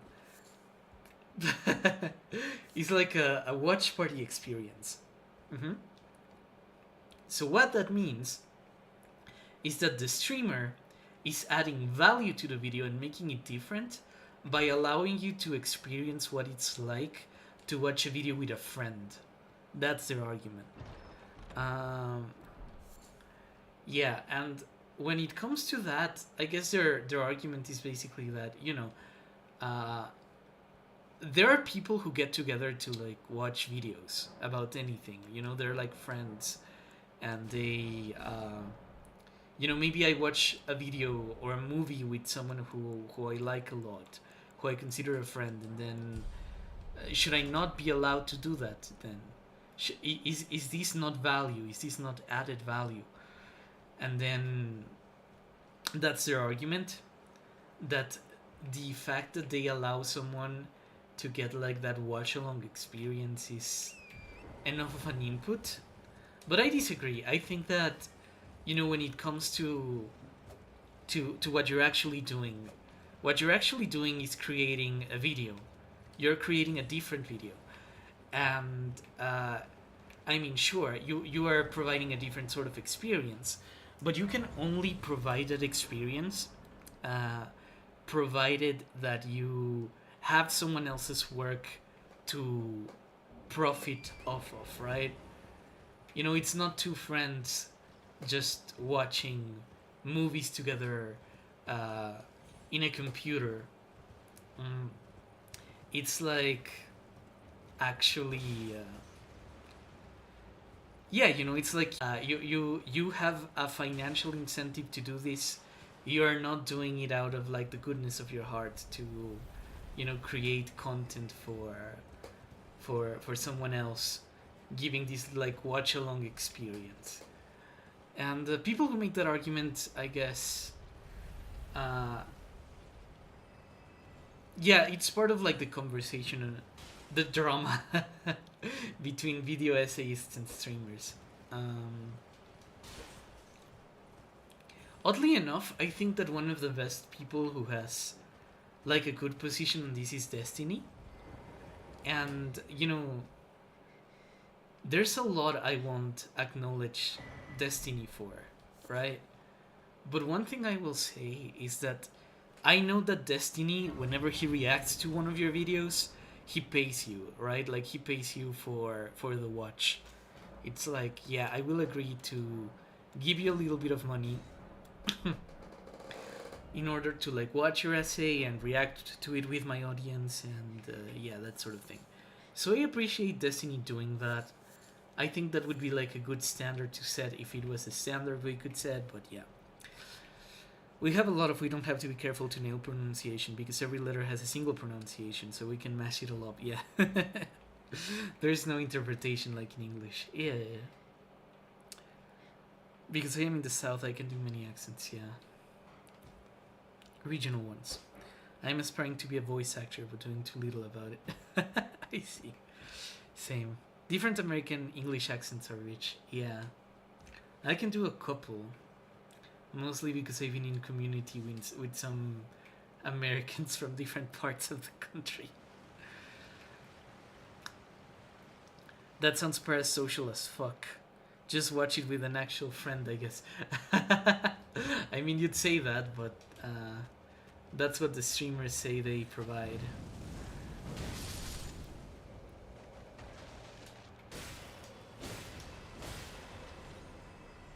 Die again. I want to try voice acting or learn how to play with my voice more, just because I think I would like to be fun to mess with people. Yeah! I am going to train a little voice feminization sometime soon, because I had a conversation with Nyanja at some point about this, but I think we both agreed that my VTuber model, like the 2.0, is very feminine. You know, it's like super feminine in how it's coded. And yeah, I think it would be fun if I could like switch between voices as I switch between models during a stream. That would be like a lot of fun. It's something I want to attempt. I do a pretty good Saruman impression. Okay, yeah. Go for it, girl. Yeah. Yeah, voice feminization is...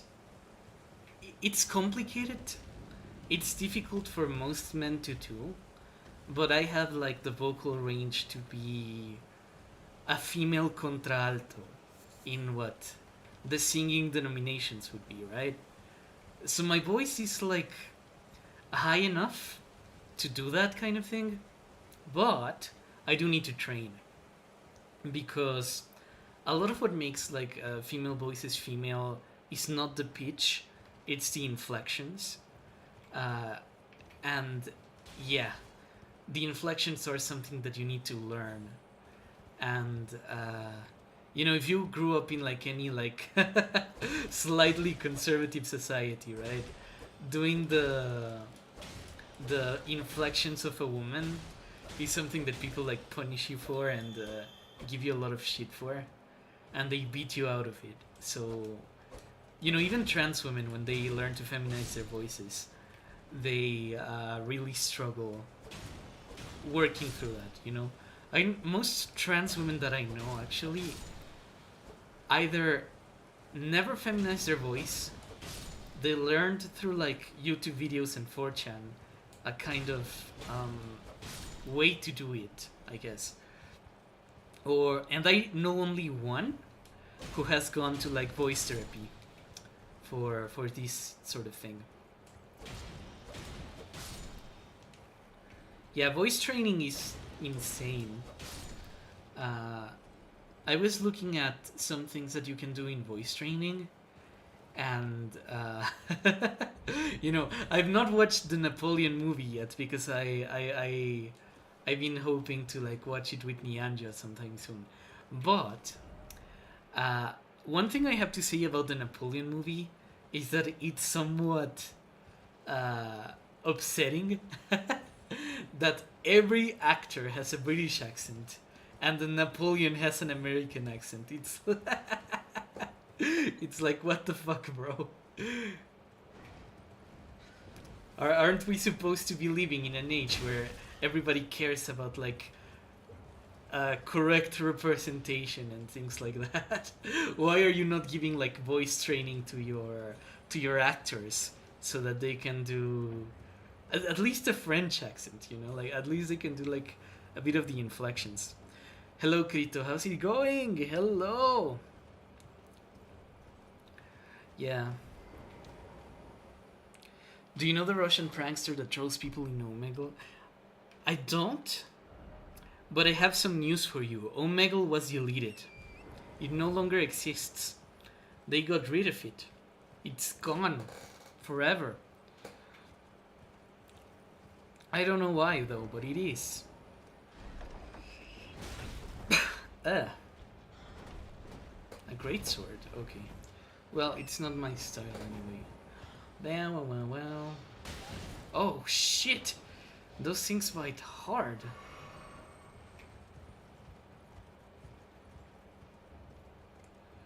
Yeah, excuse me, what? It's in English? They didn't even try. Yeah. Yeah, no, it's a movie about Napoleon in where Napoleon has an American accent and everyone else is British, which is like so weird. Yeah. I know a lot of people that are going to be very upset about it, but you know, they don't watch American movies, so I guess that's fine.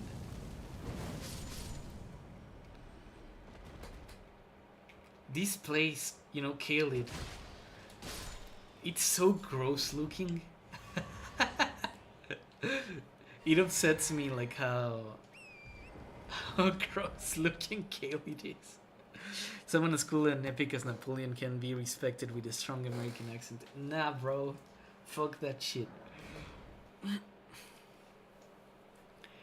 Yeah, we didn't like conquer Europe to be represented by some Yankee who acted in Joker. You know, can you imagine Napoleon if he was like, can you imagine? Do you want to know how I got these cars? Do you want to know how I got these cars? You know, can you imagine if the Joker had a French accent? Like that would be fucked up. Won't there be a French dub for it? Maybe. But I don't know. If you're trying to do a historical movie, I think you have at least a little responsibility to to try, right? You know, imagine if we got like we made a movie about Martin Luther King, for example, and we got like Ryan Gosling or someone like that to act as the guy. Yeah, someone who clearly has like nothing to do with the culture,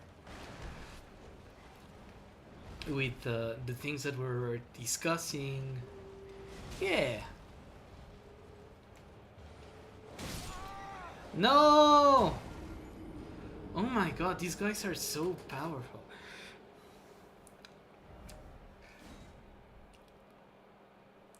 Hey, imagine Napoleon with like... What's another like American character that would sound really weird with a French accent? Like...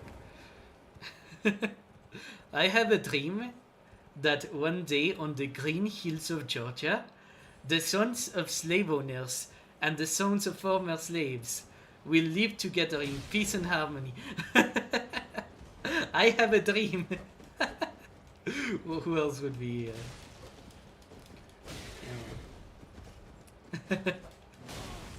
No.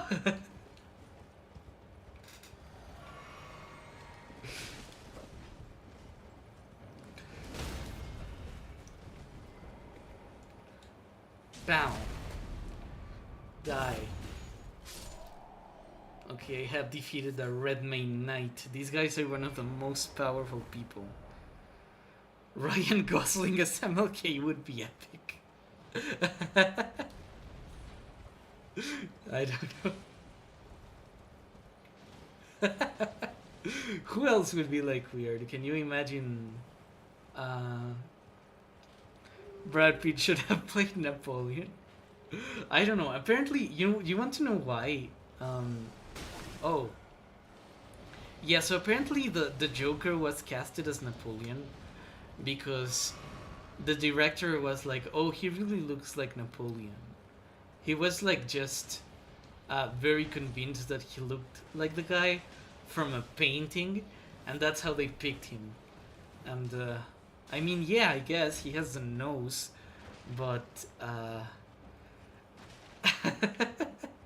can you imagine if we like decided things that way in any other setting? Did you watch the Zelensky Napoleon movie? I have not. That sounds crazy. Zelensky as Napoleon, like...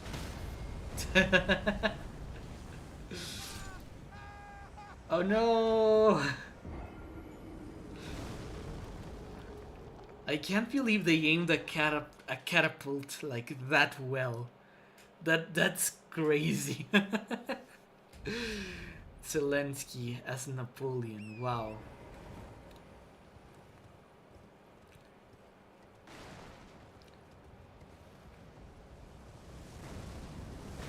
Zelensky acted as Napoleon, bro. We're withdrawing aid to Ukraine to recover from the insult of having a comedian play Napoleon. I don't know. I'm sorry, Ukraine, you have offended France. You're not getting any more money. Boo hoo hoo.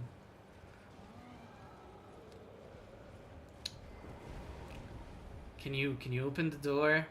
You can't. Oh.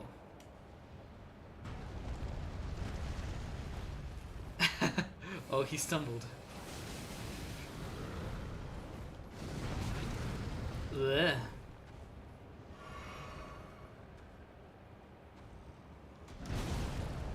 Wow. Okay.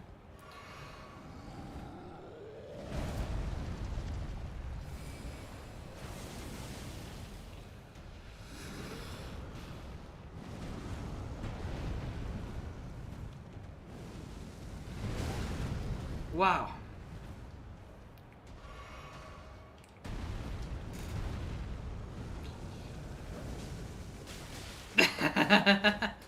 Wait. Leave me alone. One at a time, please. Boys, one at a time. Okay, wait. Nice. Wait, no! I need more juice.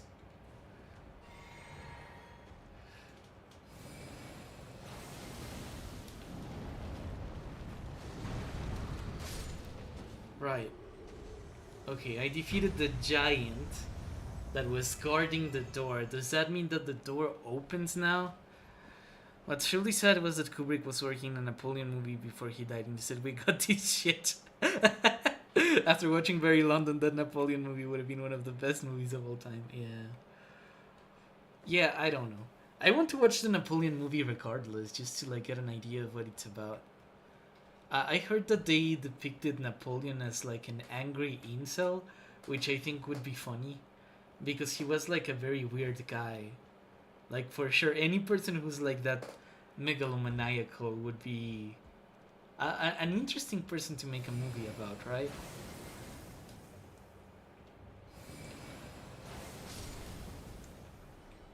But I don't know.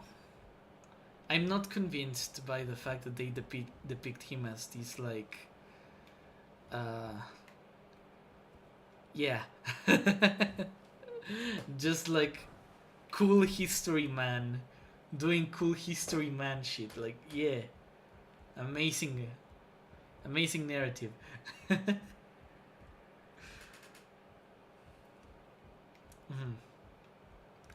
Bow bow bow. I don't even know what I'm doing at this point. I'm just exploring the map. What's next in the quest? Oh wait, I think I know what's next.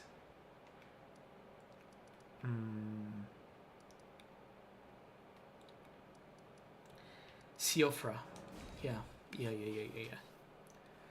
Okay, we had a little adventure in Khalid. I guess, you know, we advanced the map. There'll be something about it that we'll come by and get.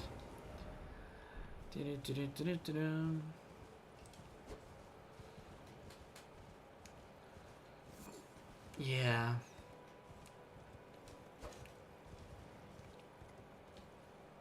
I guess what upsets me is that, you know, I've not watched the movie yet.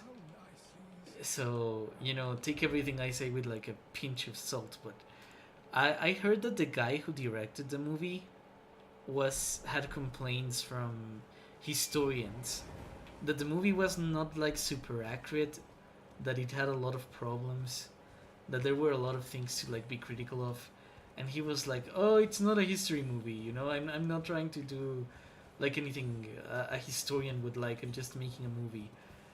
And I mean, I guess you always take your licenses with art, right? But if you're pitching something as like a historical movie, and then you just straight up say that you were just doing something artistic and you don't care about things being like dishonest framings, then what does that say, right? Like, what kind of standard are you setting for yourself? If you could make a history movie, would it be a case for Argentina to conquer the Falklands? No. No, I don't think that's a good movie to make.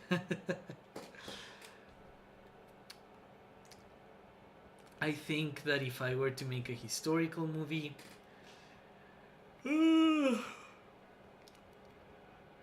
maybe a movie about the Warsaw Uprising would be fun.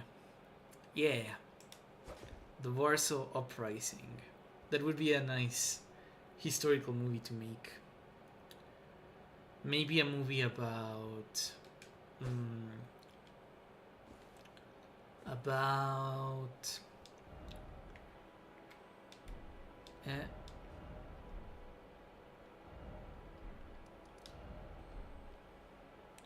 how do I show the underground?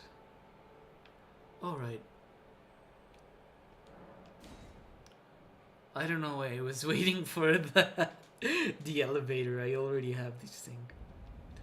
Yeah. No, I think that making a movie about the Falklands would be...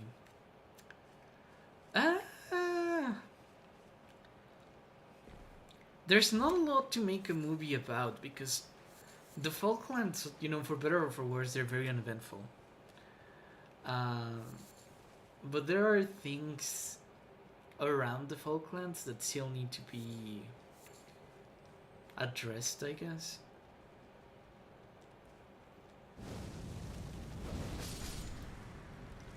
I love this sword.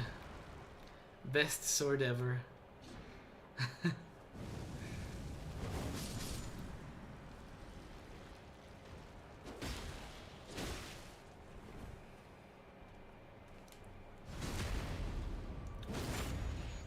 Oh, I'm just noticing that from their blood they're albinorics.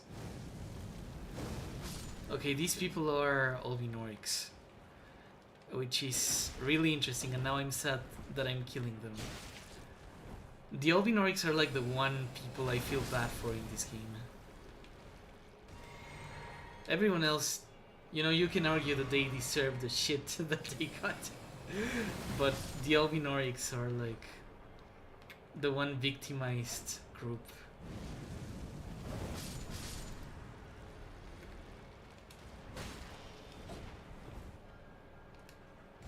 Bam. The Warsaw Uprising always seemed really interesting to me. Yeah. You know, as someone from Latin America, I can tell you that in Latin America we have this conception that when tyranny is like law, you know, when the law is unfair, there's like a space to argue something like a right to revolution, right? Like, you have a right to rise against a system that's unfair. And yeah, you know, that was what Simón Bolívar argued for when he wanted to make Venezuela independent. He was like, yeah, we want to make this piece of land independent because the alternative to independence is tyranny, and we do not wish to live in tyranny. This is like an unnatural state imposed on us by the Spanish Empire, and we want to live in better conditions. You know, that was Bolivar. Yeah, and then, you know, you could make a really interesting movie about, you know, do people have a right to rebellion? Because the Americans, for example, they didn't argue that they have a right to rebellion, they just rebelled.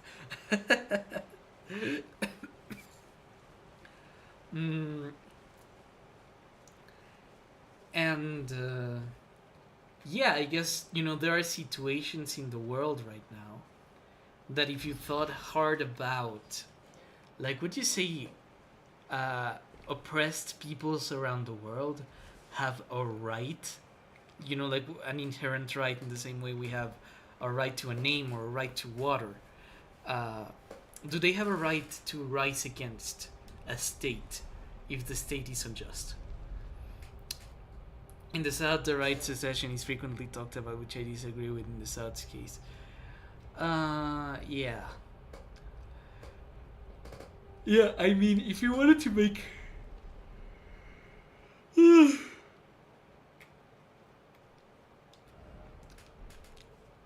If you wanted to make this argument for the South, you basically need to argue that the North was like a tyranny, and I don't think, yeah. If you look at the facts of the situation, the North was not a tyranny. The secession was not because of a tyranny. It was because they disapproved of an election result. And yeah, you know, there was no guarantee that Lincoln was going to be like bad. Lincoln really wanted to compromise with the Southerners.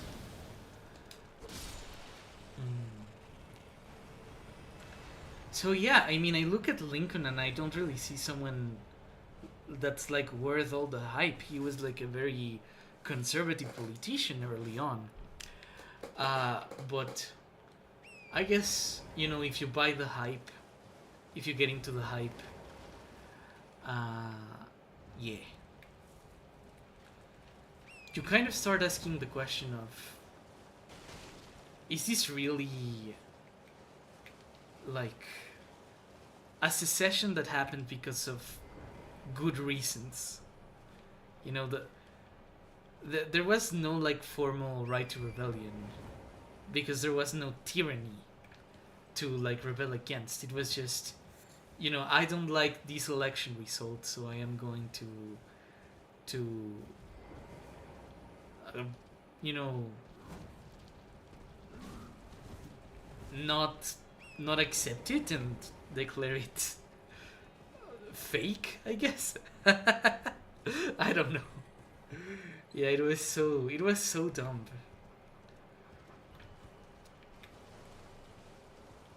It was very undemocratic. Yeah, that's what I'm thinking. When it comes to Polish history, God, do I want a movie on Kociuszko? I don't know how to pronounce that. When you start reading about Simon Bolivar, he's overrated as well. Yeah, he was a very conservative figure overall. Oh, this is the guy that all the women go crazy for, like the furry. His name is Blythe. He's voice acted by like an Irish guy. Good to see you, Blythe. Yeah, he's like the husbando of the game.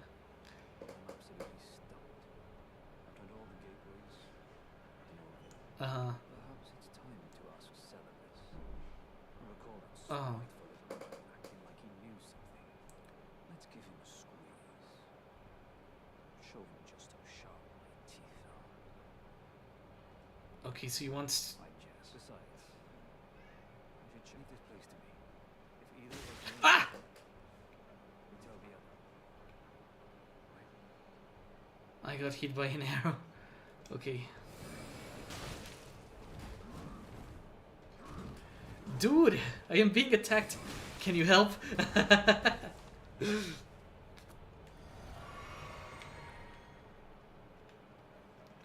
Bow, bow, bow, bow.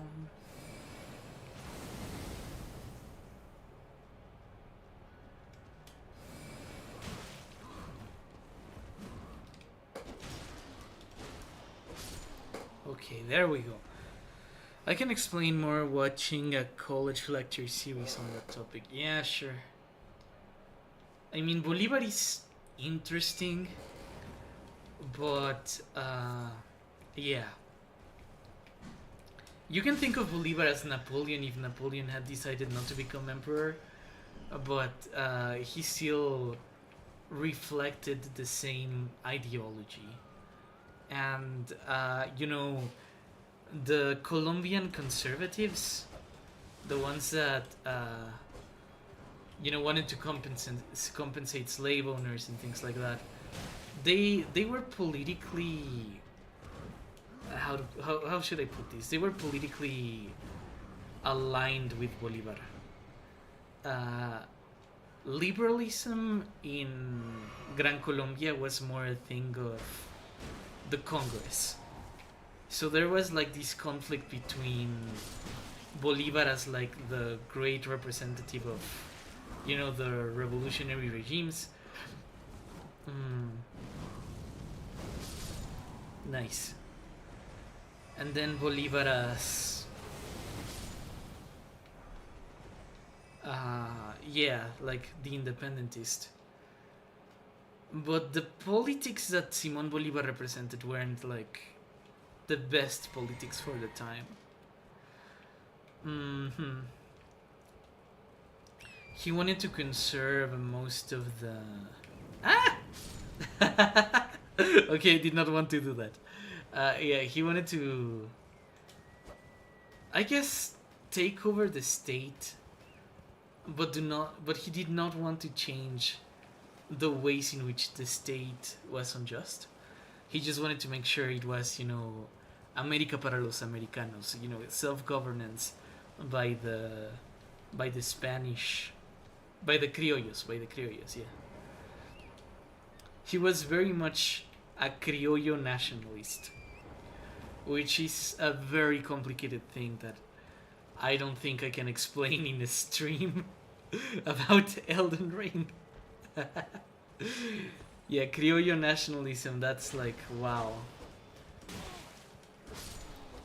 It's 300 years of political development, and it has like white supremacist elements, it has like very revolutionary elements, it has anti-imperialist elements.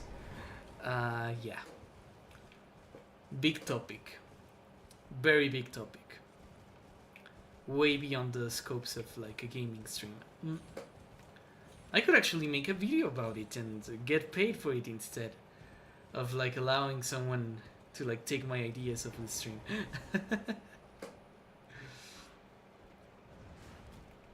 Rat. Die. Muérete, rata.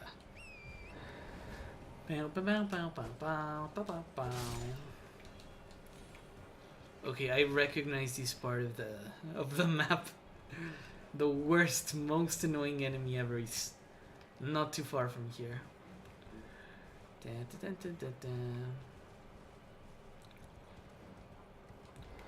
Oh, I avoided them. Okay, that's good. Yes.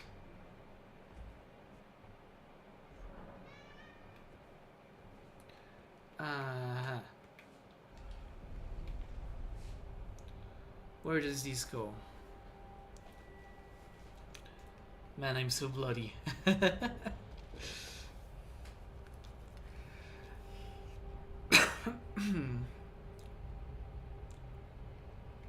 Whoa. Well, we're going super fast. I actually don't remember where this destination is. Oh, it's Khalid. Oh, I remember now. There's a bear outside. One of those evil bears.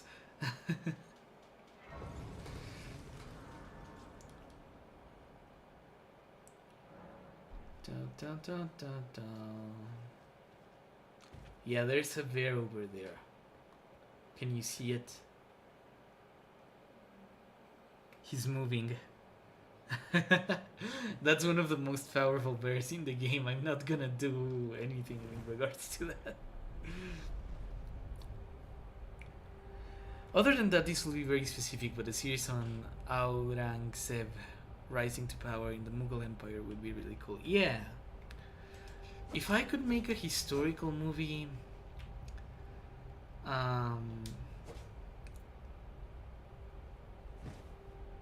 maybe a movie about the Alamo, but from like the Mexican perspective. Because Yeah, I feel like all the movies of the Alamo are just Americans enabling the nationalism of Texas. Texas feeling like, oh yeah, no, we rose against tyranny. They were trying to take our cannon and we defended the cannon. But what happened is actually a lot more diverse, more complicated. Because mm, there used to be a president of Mexico called Guadalupe Victoria, and he believed that, Americans were very diverse. In particular, there were a lot of Irish people in the United States. And those people could come to Mexico and become Mexicans and help us settle the North. Because, yeah, they were like, oh shit. Yeah, they were not that different from us culturally, in this like conception of who the Irish Catholics were. And so Guadalupe Victoria says, okay, we need to settle Texas. It's empty. This land needs to become productive. Let's invite Americans to make farms here, and then they can have like their own economy, because they clearly seem to want to have their own economy, and we can enable that. But then I guess Guadalupe Victoria was a liberal. He was very like enthusiastic about the liberalism of the United States, and he did not believe that the Americans were going to try something like manifest destiny, you know. He thought those impulses could either be controlled or be settled in different ways. And he failed very miserably. Well, no, he didn't fail. He like finished his term. He let other people become president. And then the next people who tried to become president of Mexico were not great. You know, they really struggled governing in a way that Guadalupe Victoria didn't. And then Mexico had this struggle between federalism and centralism. And that political that political history is a little difficult to describe, but the short of it is that there was a conversation about how powerful Mexico City should be. Like, should Mexico City be like Paris, right? Should it be like this city that is at the center of everything, where everything is like important, where all the administration happens from within? Or should Mexico City be less important, and then the provinces, the rest of the country, more empowered? And the Federalists won, but there was like a struggle, a civil war about whether they should be allowed to win. And during that civil war, one of the presidents of Mexico, who was a federalist, but then became a centralist when he joined the government, he was like, yeah, bro, I'm going to ask the Texans to be loyal and to side with the government. But then, the Texianos, the American Texans, were like, yeah, no, we kind of like it here, we like manifest destiny. We like this idea that we're slowly expanding into these lands that we do not consider like super civilized, and we're making them resemble more the American nation project. And so those guys were like, yeah, no, we're not giving you the cannon, Santana. Yeah.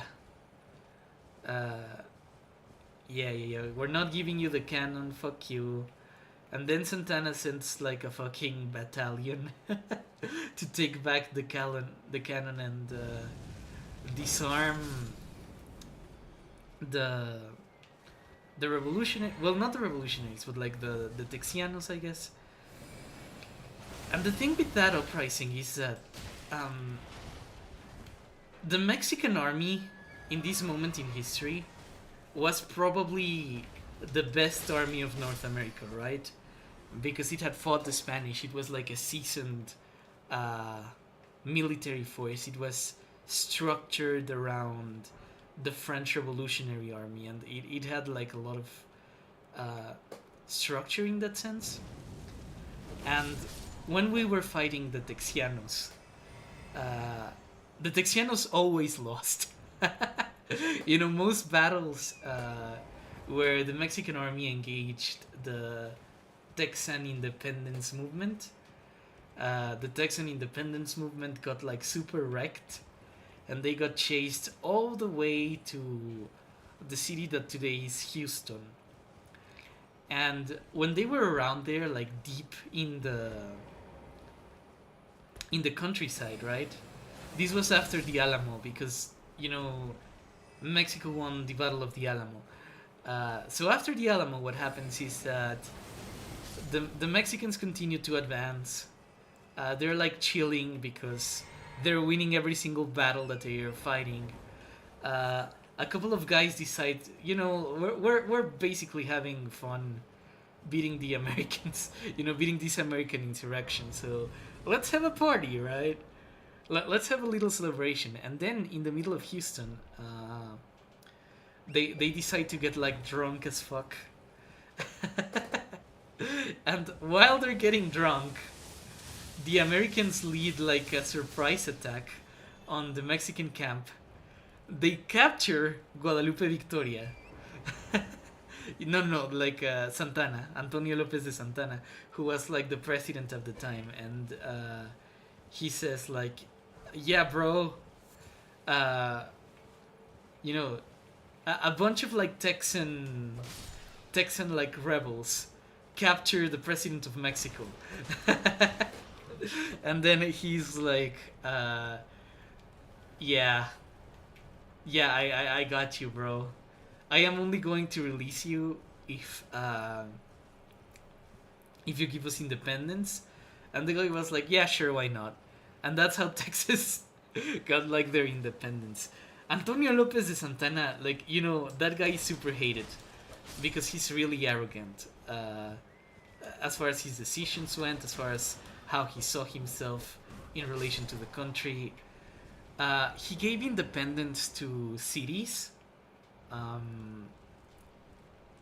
This is more of a myth. We don't know if this is confirmed, but it goes to show like how his memory lives on in Mexico, right?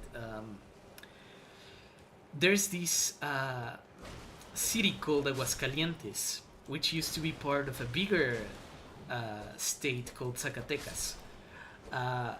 Zacatecas had two big cities, Aguascalientes and Zacatecas. You know, so the state is named after the city, right? We're geniuses.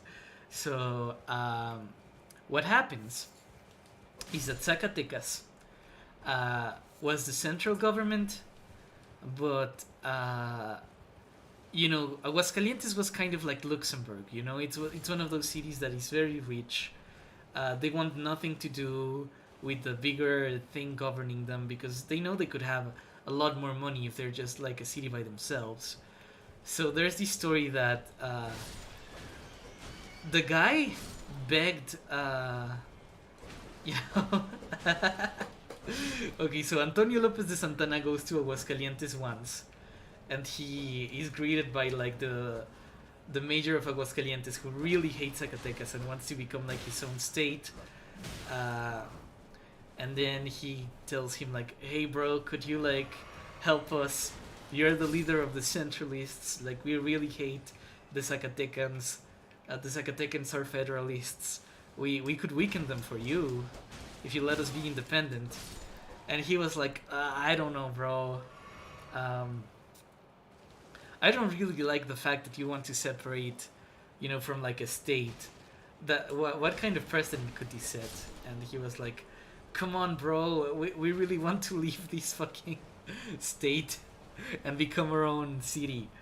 And then So this guy says, okay, sure, but let me kiss your wife because she's like kind of hot.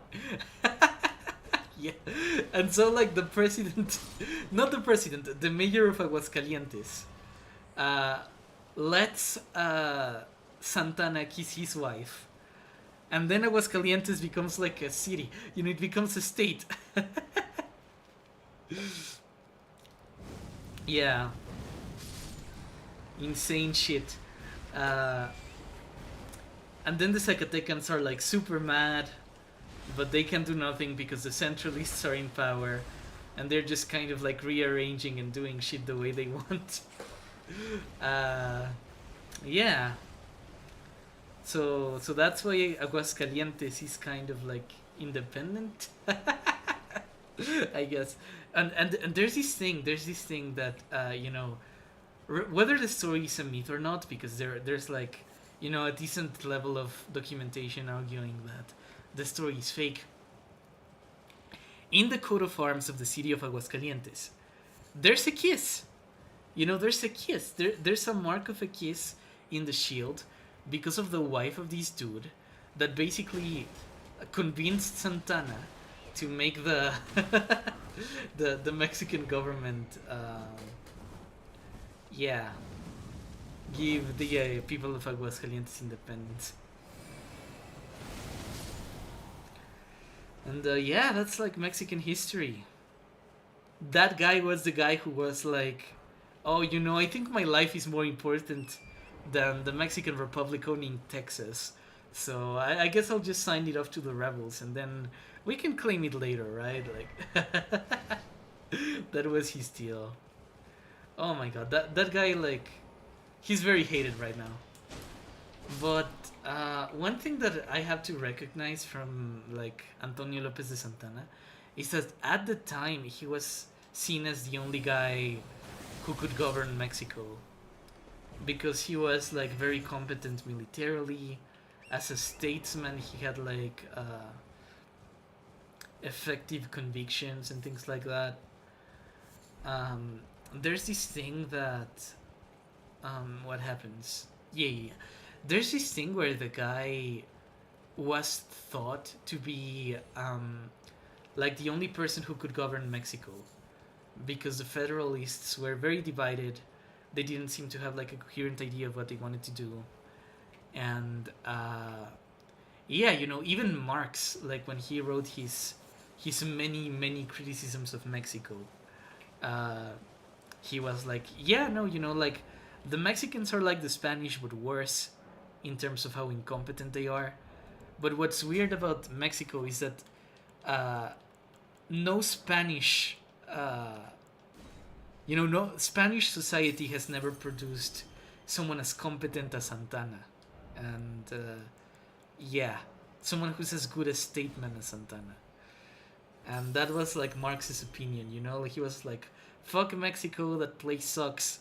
I'm glad the Americans conquered like the North.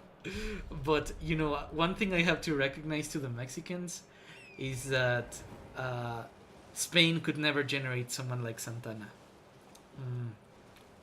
And yeah, that was his stance. Marx's stance on Mexico, I guess. What Marx was Mexico hater? Yeah, he was a hater of Mexico. He was like, yeah, no, you guys are like the Spanish but worse. Guadalupe Victoria Lama. Yeah. He had a different name, but then he changed his name to be like more nationalist. He was like, yeah, Guadalupe, because the Virgin of Guadalupe was like the standard of Mexican independence. And he was like, yeah, I'm taking the name of the Virgin of Guadalupe. And what a beautiful thing. I hate to kill it. Whoa. Wow. Yeah. So he was, I'm gonna take the name of the Virgin of Guadalupe. And I'm also taking the name Victoria because we won. And we defeated the Spanish.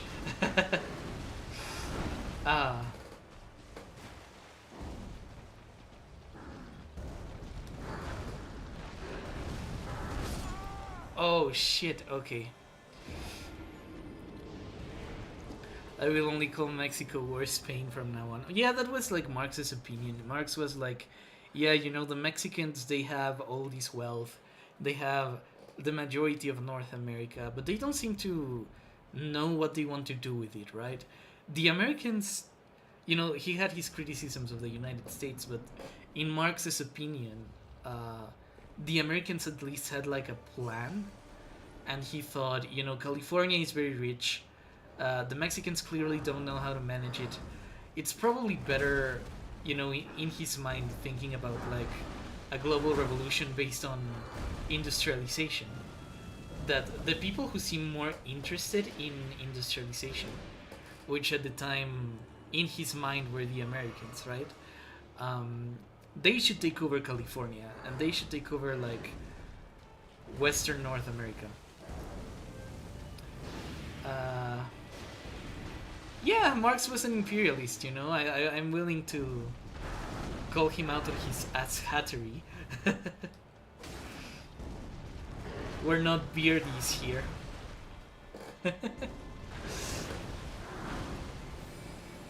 Die!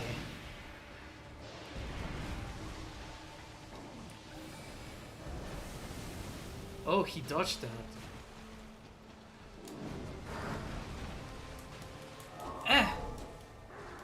How much HP does he have left?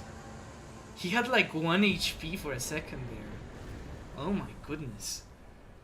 13,000. That's not a lot of money, but okay. Are you done? Yeah. I mean, where do I go from here? Oh, right.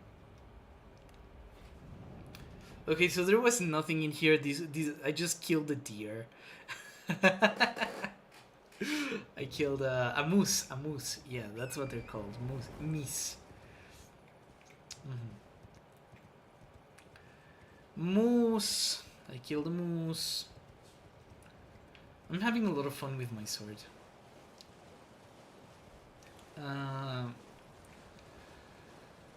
But now I think I know that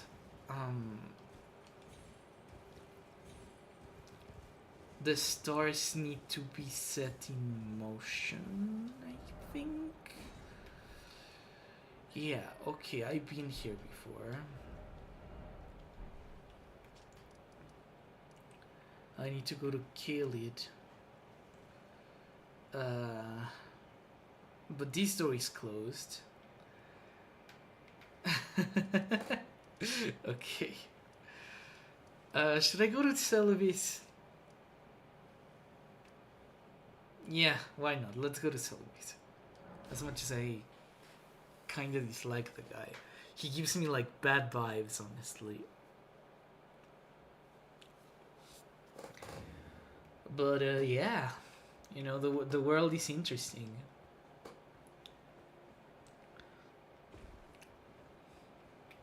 I find it weird that people on the Discord think that I'm like a supporter of Marx. I'm not. I am very critical of Marx. Yeah.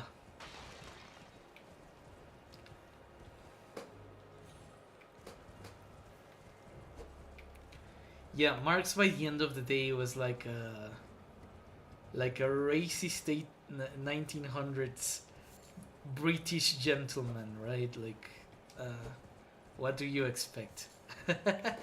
He's going to have British gentleman ideas, as British gentlemen had at the time. Where? Blocked shot for now. Yeah, thank you for that, I guess. The Witch Rena.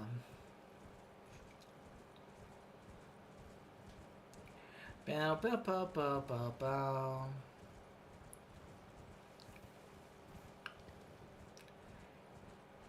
Yeah. Oh my god. I don't think you are, but I don't know super nice people You follow maybe once I get to grad school. Oh, yeah.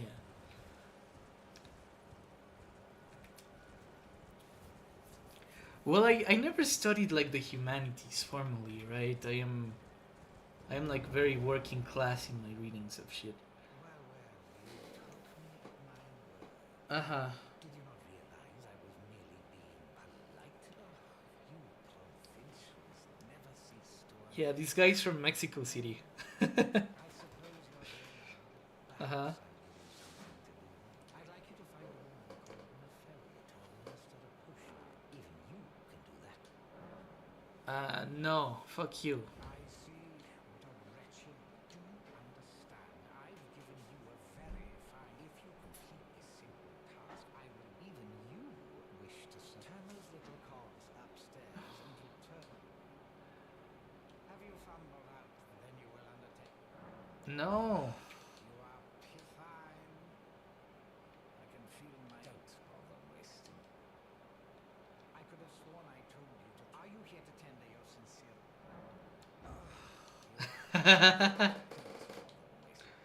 Wait, I just thought to ask you like I wanted to ask you about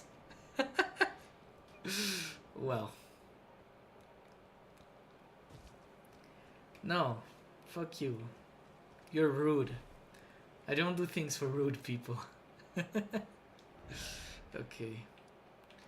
Okay, so Rena, Rani, and what's the name of the tower here? Whatever.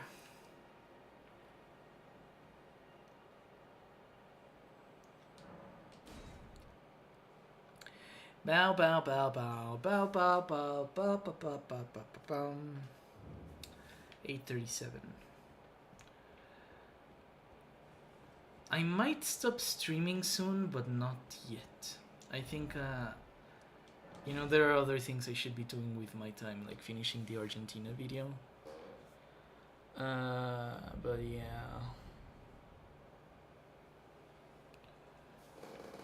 I'm having fun. I'm just, you know, I'm at a point in the playthrough where I don't really know what I want to do next. I'm just exploring right now. So if you guys have like questions or things you want to ask, this is like a good moment to, yeah, have a conversation. Why not? I'm not like super focused. Like you just saw me kill a deer, like super relaxed, I guess. So yeah, we're fine. Things are fine. Huh. Yeah. I got an Ash of War and I did nothing to earn it.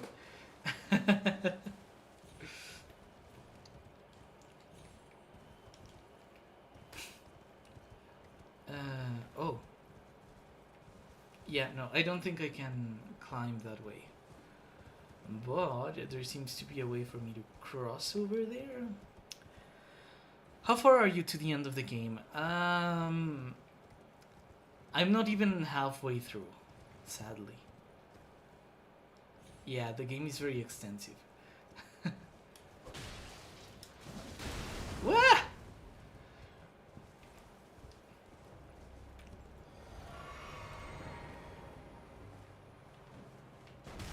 Bah.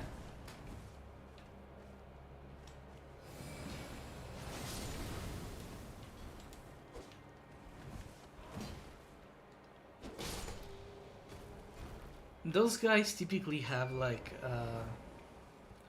mining stones. I guess it's kind of sad that they don't have any right now. Oh well.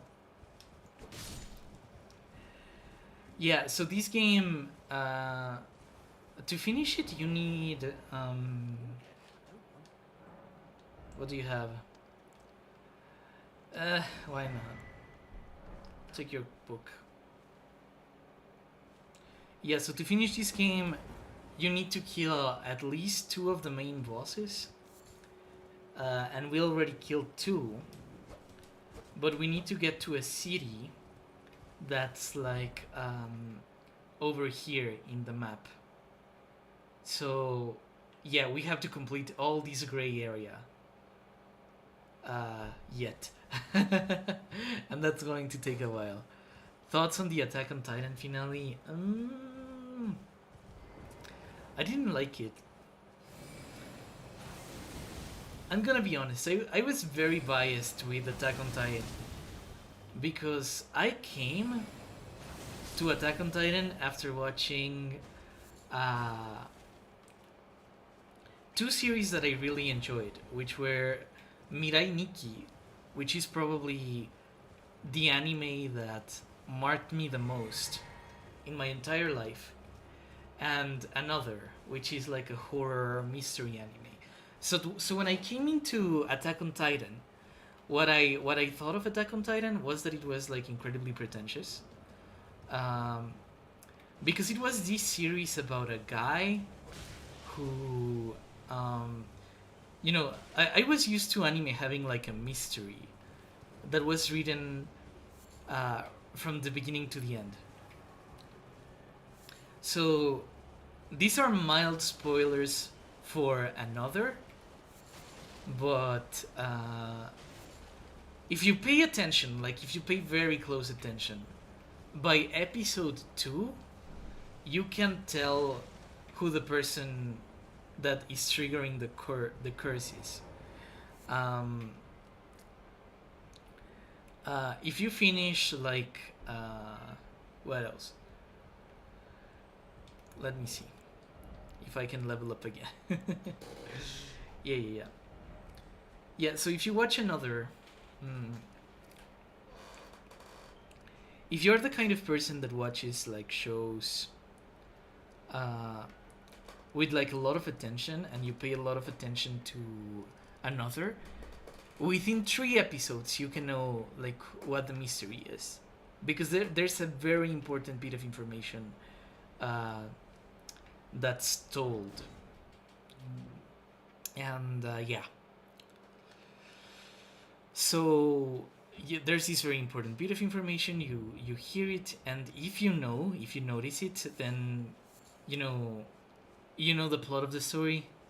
And the story is so well written that it allows you that bit of knowledge from like the very beginning of the plot.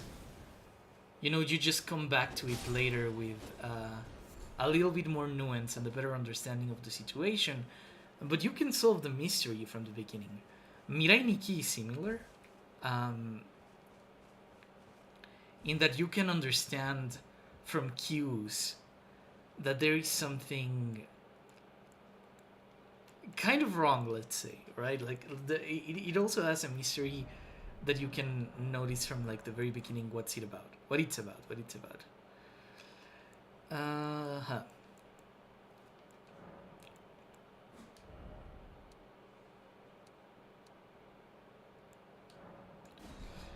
Okay, what's up with Attack on Titan?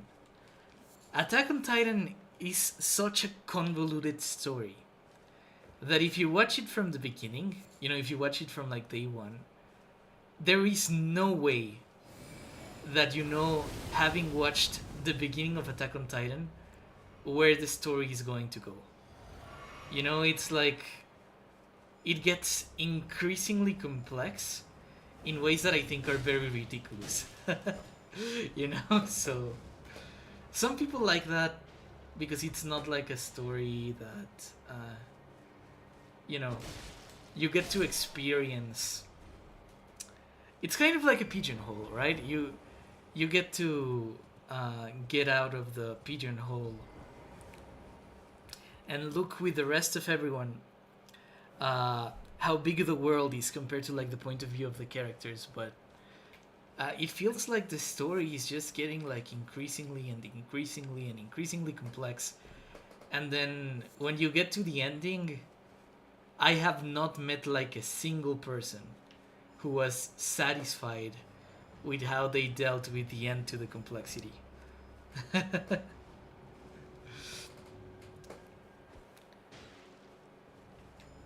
Yeah. So that's what I'll say about Attack on Titan.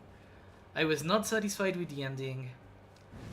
I don't know anyone who was.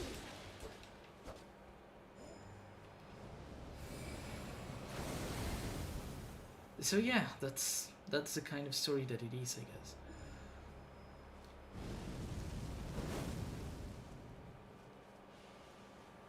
Oh.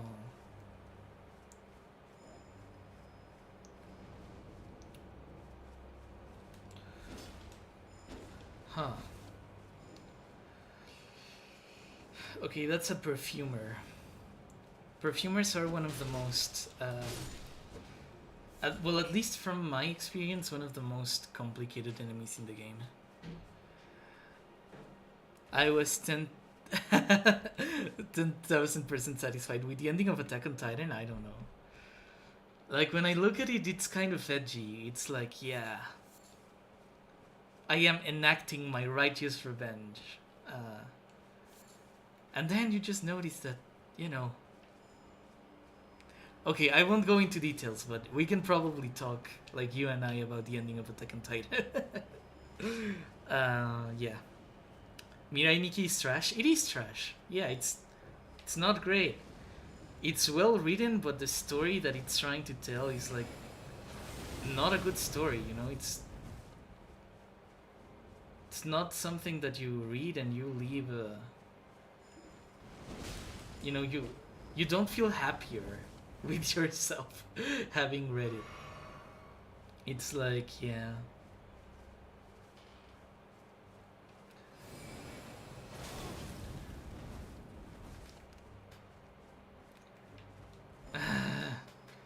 Okay, you know what? I'm taking out the...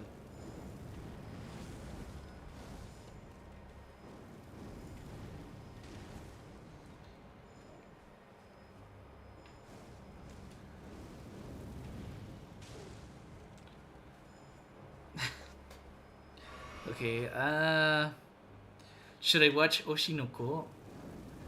I think it's fun. I think...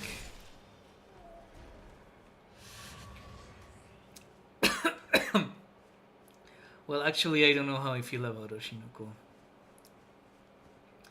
I think it's a good series, but it allowed itself to be very disrespectful with how it treated some of the situations that it treated. You know, there's this thing about anime that people sometimes do, which is that they will create a story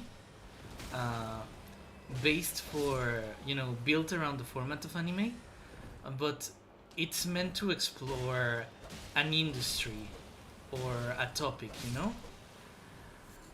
So with the series of The Rental Girlfriend, if you know what that is, you know, the Rental Girlfriend anime, that's meant to explore the industry of rental girlfriends in... What? Oh, I don't have the faith for it now. Ah, this is bad. Yeah, okay, so it's meant to explore, like, the history, you know, things about the life of rental girlfriends in Japan. And it depends if you're into it, whether you enjoy that.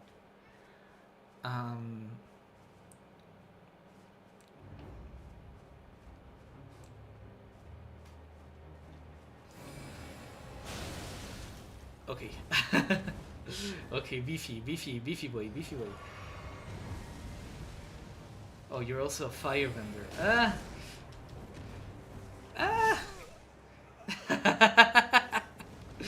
Yeah, I never cared for idol stuff.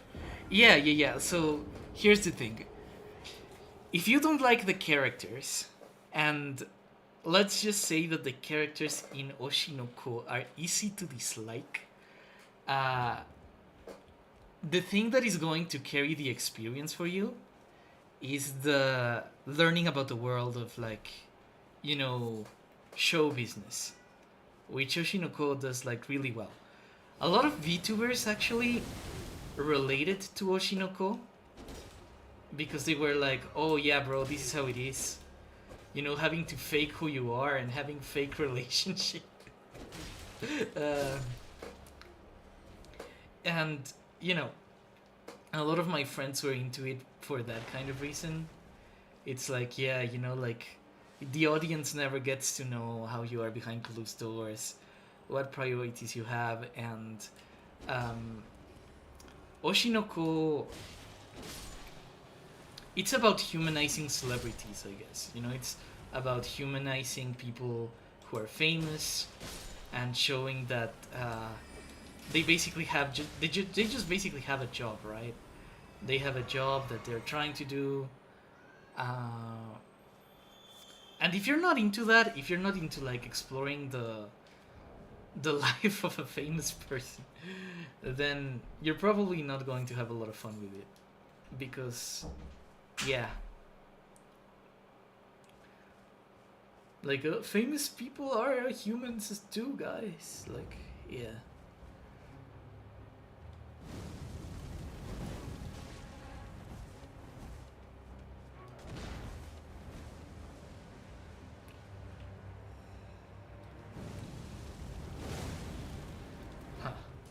Haha. Oh, oh. Okay, run. No, stop following me.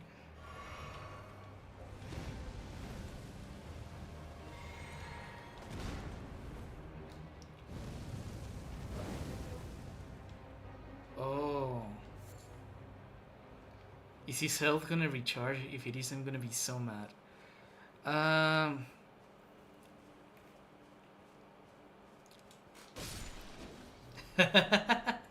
Oh wait, no, his health is not recharging. Huh.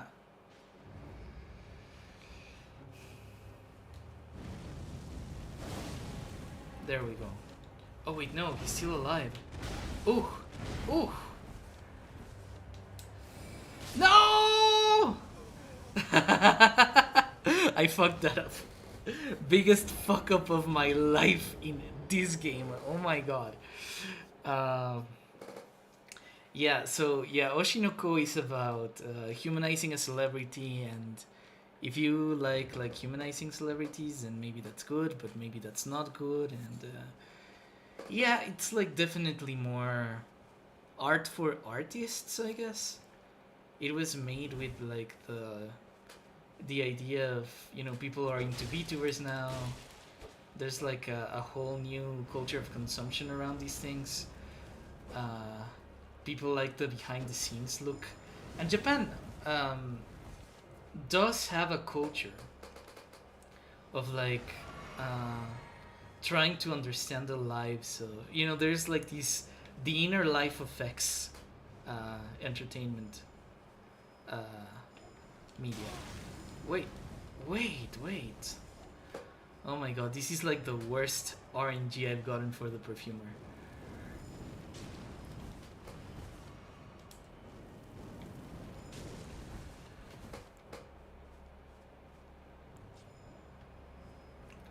Yeah, so honestly, I think it's good. It's not for everyone though. It depends if you are, like, if you know that you're already entertained by like celebrity stuff, then you'll probably enjoy it. If you know you're not, then you probably won't enjoy it.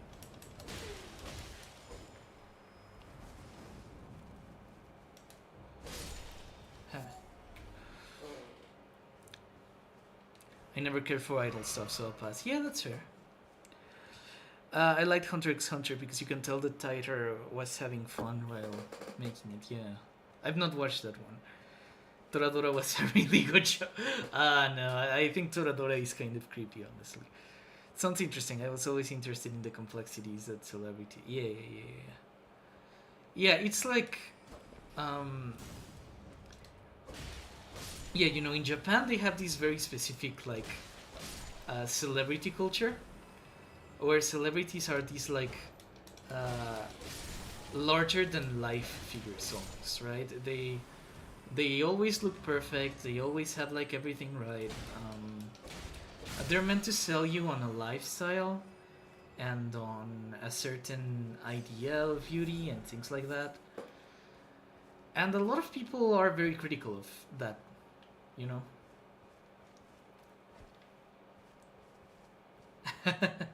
The dart is not reaching him. Okay, there we go.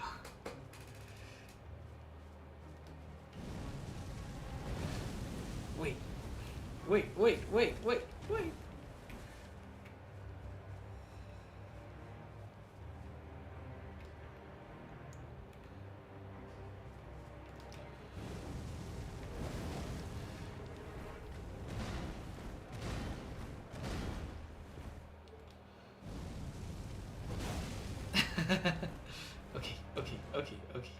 Okay.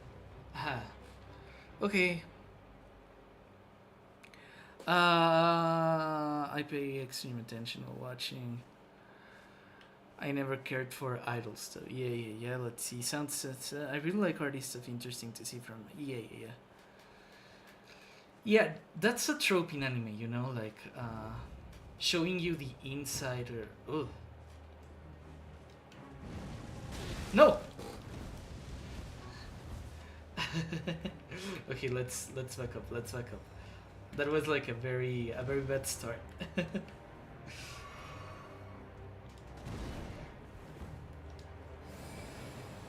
Die. Okay. I have killed the Omen Killer. Nice, baby. Okay.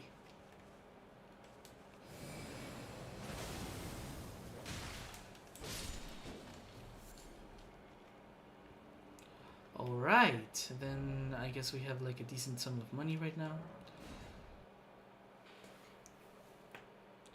Yeah, so that's the point of Oshinoko. It's like introducing you to like a world of artists and things like that. I need 27k. Oh my god, that's so much money.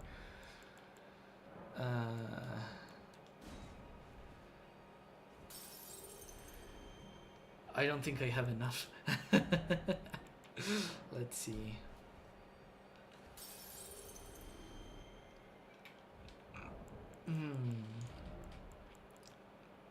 I think I can use Renala's. Okay, I kind of hate doing this, but I'll do it. Yeah, there we go.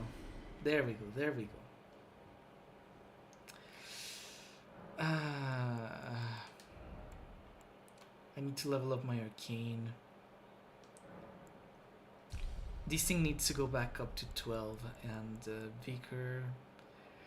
It's probably fine that way. Faith needs to go up to 41. Arcane 12. Okay. I don't think there's anything I can beat at the moment that would give me, you know, the strength I need to continue. So I think I'll stop the game here. And yeah. It was a nice showcase of the sword, which is part of what I wanted to do. I wanted to train with it, get familiar with it, and yeah, I have done that.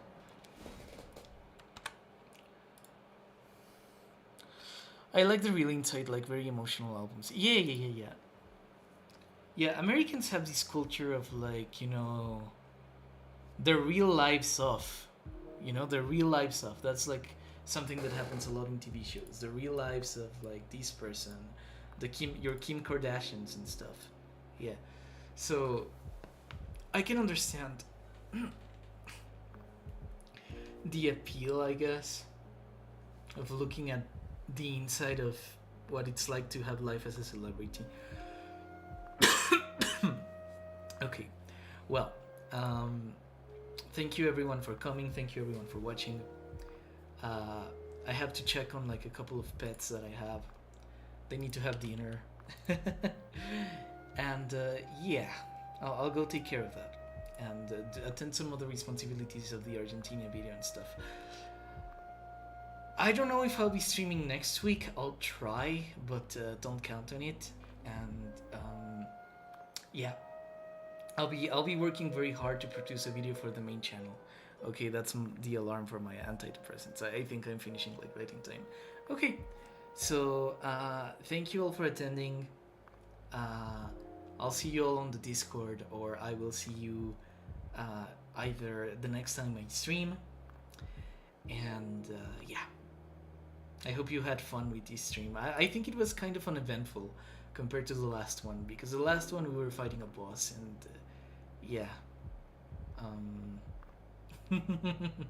I don't know how I feel about this, but yeah.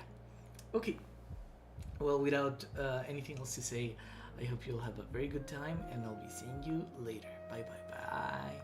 Bye bye.